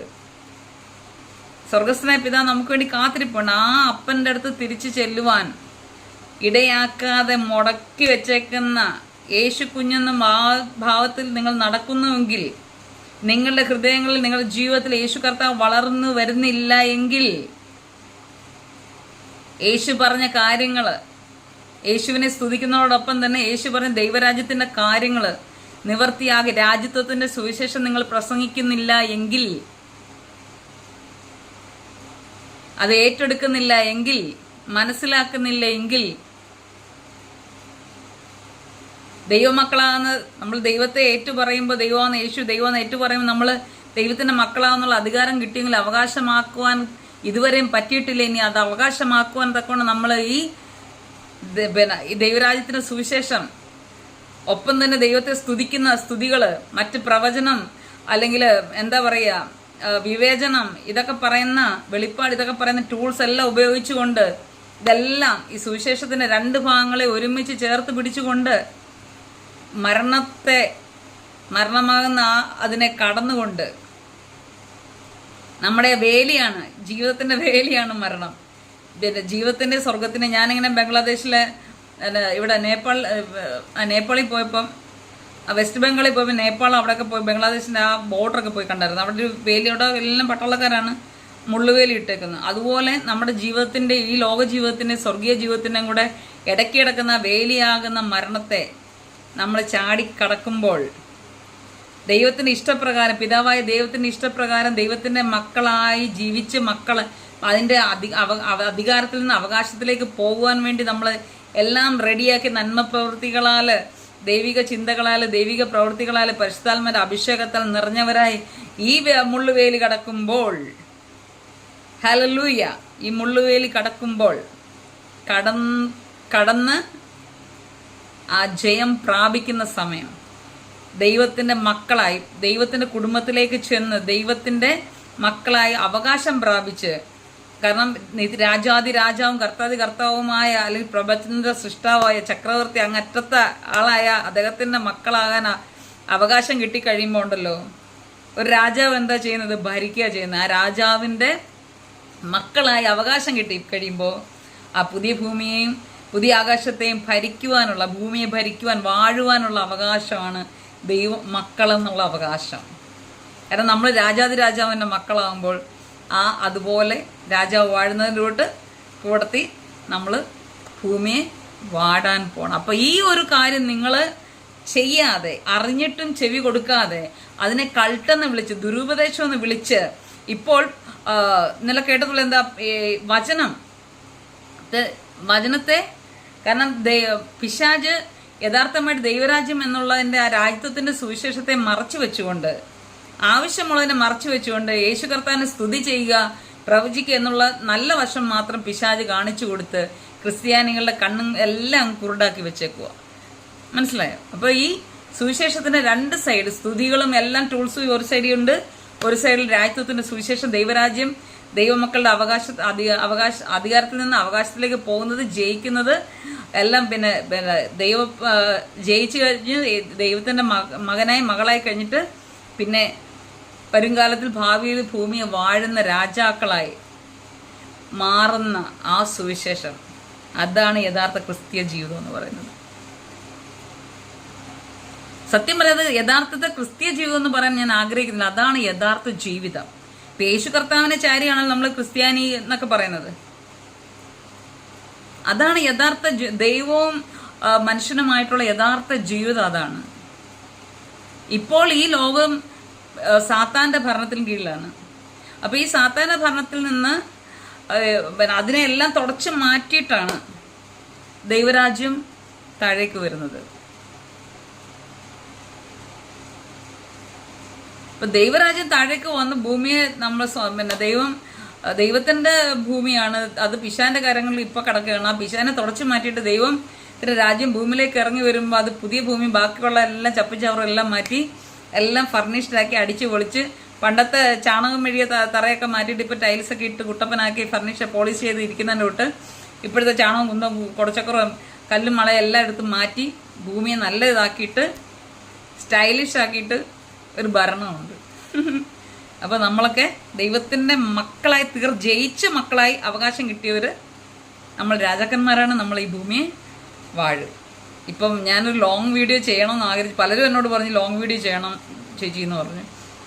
എന്നാൽ ഇപ്പം ഞാൻ ഒരു ആവേശത്തിൽ ഇപ്പം ലോങ് വീഡിയോ ആണ്, നല്ല 1 മണിക്കൂർ കഴിഞ്ഞു. അപ്പോൾ ഒരു കാര്യം, ദൈവം പിറക്കുന്നു മനുഷ്യനെ ബേത്ലഹേമിൽ, അത് റോങ്. ദൈവം പിറന്നല്ലോ മനുഷ്യനെ ബേത്ലഹേമിൽ, ദാറ്റ് ഇസ് റൈറ്റ്, അതാണ് ശരി. അപ്പോൾ നമ്മൾ ഒരു പാട്ട് എഴുതുമ്പോഴായാലും ജീവിതത്തിൻ്റെ മേഖലയിലായാലും ഒരു കുഞ്ഞ് എന്നും കുഞ്ഞായിട്ടിരിക്കുന്നില്ല. അത് മനുഷ്യനായാലും മൃഗമായാലും ലിവിങ് തിങ് ആയാലും മരങ്ങളായാലും ചെടികളായാലും ഒന്നും അത് കുഞ്ഞായിട്ടിരിക്കുന്നില്ല. അത് വളർന്നു വരുന്തോറും അതിൻ്റെ സ്വഭാവങ്ങളും നേച്ചർ മാറി വരും. ആ ഒരു മുതിർന്നതിൻ്റെ ഒരു എന്താ പറയുക ഒരു മെച്യൂരിറ്റി അതിന് വരും. അങ്ങനെ മെച്യൂറായി കഴിഞ്ഞ് ഒരു യേശുവിൻ്റെ ആൾക്കാരാണ് നമ്മൾ. അപ്പോൾ ഈ മച്ചുറായ യേശു, പ്രത്യേകിച്ച് ദൈവം കൂടിയായ യേശു പറഞ്ഞ കാര്യങ്ങൾ, ദൈവരാജ്യത്തെക്കുറിച്ചുള്ള രാജ്യത്വത്തിൻ്റെ സുവിശേഷം കൂടെ മറ്റുള്ളവരെ പഠിപ്പിക്കുകയും സഭയിൽ പഠിപ്പിക്കുകയും നിങ്ങളും ഞാനും എല്ലാം അതിനുവേണ്ടി ഒരുങ്ങുകയും ഈ ദൈവത്തിൻ്റെ മക്കളെന്നുള്ള അധികാരത്തിൽ നിന്ന് ജയം നേടി ദൈവത്തിൻ്റെ മക്കളാകുന്ന അവകാശത്തിലേക്ക് മാറി നമ്മൾ രാജാതിരാജൻ്റെ മക്കളായി മാറുന്നു. നമ്മൾ ഭൂമിയെ വാഴാൻ പോകുന്നു. ദൈവം എല്ലാവരെയും അനുഗ്രഹിക്കട്ടെ. എനിക്ക് വേണ്ടിയും പ്രാർത്ഥിക്കുക. ദൈവം എന്നെക്കുറിച്ച് എന്താണ് ആഗ്രഹിക്കുന്നത് അത് ആയിത്തീരുവാൻ നിങ്ങൾ പ്രാർത്ഥിക്കുക. അപ്പോൾ ചിലർ പ്രാർത്ഥിക്കും, ദൈവമേ അവള് പൊട്ടെടുത്ത് മാറ്റണേ, മുക്കുത്തെടുത്ത് മാറ്റണേ, കമ്മലെടുത്ത്. സോറി, ഞാനായിട്ടേ ഇവിടെ നിൽക്കുകയുള്ളൂ. ഞാൻ തലേ തുണി പോലും വിടാല്ല. കാരണം ദൈവത്തിൻ്റെ വചനം പറയുന്നു, സ്ത്രീകളുടെ മൂടുപടം എന്ന് പറയുന്നത് അവളുടെ മുടി തന്നെയാണ്. പ്രകൃതി അവൾക്ക് കൊടുത്ത മുടി തന്നെയാണ്. അപ്പോൾ അതുകൊണ്ട് ഈ അങ്ങനെയുള്ള ദുരുദ്ദേശത്തിലോ കൾച്ചർ വൈസ് ആയിട്ടുള്ള ഒരു കാര്യത്തിന് എന്നെ കിട്ടത്തില്ല. കഴിഞ്ഞത് എന്നെ കിട്ടത്തില്ല. ഇപ്പോഴത്തെ മാനസികാവസ്ഥ വെച്ച് എന്നെ കിട്ടത്തില്ല. ഇനി ഭാവിയിൽ ഇനി മാറുമില്ലയോ എന്ന് എനിക്കറിയില്ല. മനുഷ്യനല്ലേ എന്ന് പറഞ്ഞാൽ മാറാനിരിക്കുമല്ല എന്ന് നിങ്ങൾ വിചാരിക്കേണ്ട. ഓക്കെ, എല്ലാവരും ദൈവം അനുഗ്രഹിക്കട്ടെ. നമുക്ക് ജയിക്കാം, ജയം പ്രാപിക്കാം. യേശുവിൽ നിന്ന് കൂടി നമുക്ക് ജയിക്കാം. ജയിച്ച് ദൈവമക്കളായി ഭൂമിയെ വാഴുള്ള അവകാശികളായി അധികാരികളായി മാറുവാൻ എന്നെയും ദൈവം അനുഗ്രഹിക്കട്ടെ. അതിനുവേണ്ടി നമുക്ക് നമ്മളെ തന്നെ താഴ്ത്തി ഏൽപ്പിക്കാം. കേൾക്കുന്ന നല്ല കാര്യങ്ങൾ ആര് പറഞ്ഞാലും അത് അക്സെപ്റ്റ് ചെയ്യാനും അത് നമ്മുടെ ജീവിതത്തിലേക്ക് അനുവർത്തിക്കാനും അത് പകർത്താനും നമ്മൾ ശ്രമിക്കുക. വീണ്ടും പറയുന്നു, happy V happy V happy we wish to you happy we happy we happy we wish to you happy Christmas to you happy new year to you. ഞാൻ മറന്നുപോയി. happy new year to you we wish you happy Christmas ting ting. ഞാൻ lyrics ഒക്കെ മറന്നുപോയി. we wish you a merry Christmas and a happy new year. എല്ലാവരും സന്തോഷിക്കുക. പ്രായം നമ്മളെ തളർത്തരുത്. പ്രായം ദാറ്റ്സ് ഓൺലി എ നമ്പർ. പ്രായവും ഞാനോട്ട് ഒരു ബന്ധവുമില്ല. 100 വയസ്സായാലും ഞാൻ ഇങ്ങനെയൊക്കെ തന്നെ ഇരിക്കും. ഇനി ചുളുങ്ങിയാലും എൻ്റെ സ്വഭാവം ഇതൊക്കെ തന്നെ ആയിരിക്കും. ഓക്കെ, അപ്പം നല്ലൊരു ജീവിതം നിങ്ങൾക്കും എനിക്കും ലഭിക്കട്ടെ. നമ്മുടെ ജീവിതത്തെ സീരിയസ് ആയി കാണുക. തമാശ കളി അതിനകത്ത് വേണ്ട. ദൈവമായിട്ടുള്ള ബന്ധം, ദൈവത്തിൽ നിന്ന് ദൈവത്തിലേക്ക് വരുന്നതാണ് നമ്മുടെ ജീവിതം. ദൈവത്തിൽ നിന്ന് വന്നു ദൈവത്തിലേക്ക് മടങ്ങിപ്പോകുന്നതാണ് ജീവിതം. ഇതിനിടയിലുള്ള ഒരു പാത്ത് മാത്രമാണ്, വഴി മാത്രമാണ് ഈ ലോകത്തിലെ ജീവിതം നമ്മുടെ. അതും കുറച്ച് നാളത്തേക്ക്. അത് ഓർക്കുക, സീരിയസ് ആകുക. ദൈവത്തിൽ നിന്ന് വന്ന് നമ്മൾ ഓരോരുത്തരും നമ്മുടെ പിതാവായ ദൈവത്തിലേക്ക് തന്നെ പോകാൻ വേണ്ടിയുള്ള ഈ ജീവിതയാത്രയിൽ നമ്മൾ അതിൻ്റെ വഴികൾ, അതിൻ്റെ ചെയ്യാനുള്ള കാര്യങ്ങൾ, നമ്മളിപ്പോൾ ഒരു രാജ്യത്ത് നിന്ന് മറ്റു രാജ്യത്ത് പോകുമ്പോൾ എന്തൊക്കെ പ്രൊസീജിയേഴ്സ് ചെയ്യണം അതെല്ലാം നമ്മൾ അറിയാവുന്നവരോട് ചോദിച്ച് മനസ്സിലാക്കുക. കറക്റ്റ് അറിയാവുന്ന ഒരാളുണ്ട്, അതാണ് ഹോളി സ്പിരിറ്റ്, പരിശുദ്ധാത്മാ ദൈവം. ചോദിക്കുക, മനസ്സിലാക്കുക, അതിൻ്റെ വിസയും ടിക്കറ്റും കാര്യങ്ങളൊക്കെ എടുക്കുക. സമയമാകുമ്പോൾ സന്തോഷത്തോടു കൂടി ഇവിടുന്ന് പോകുക നമ്മുടെ സ്വന്തം വീട്ടിലേക്ക്. Wish you all success in Jesus Christ. Love you all in Jesus' name. Thank you. I am signing off. I am your Bhagyalakshmi Arpur from Adur. Thank you.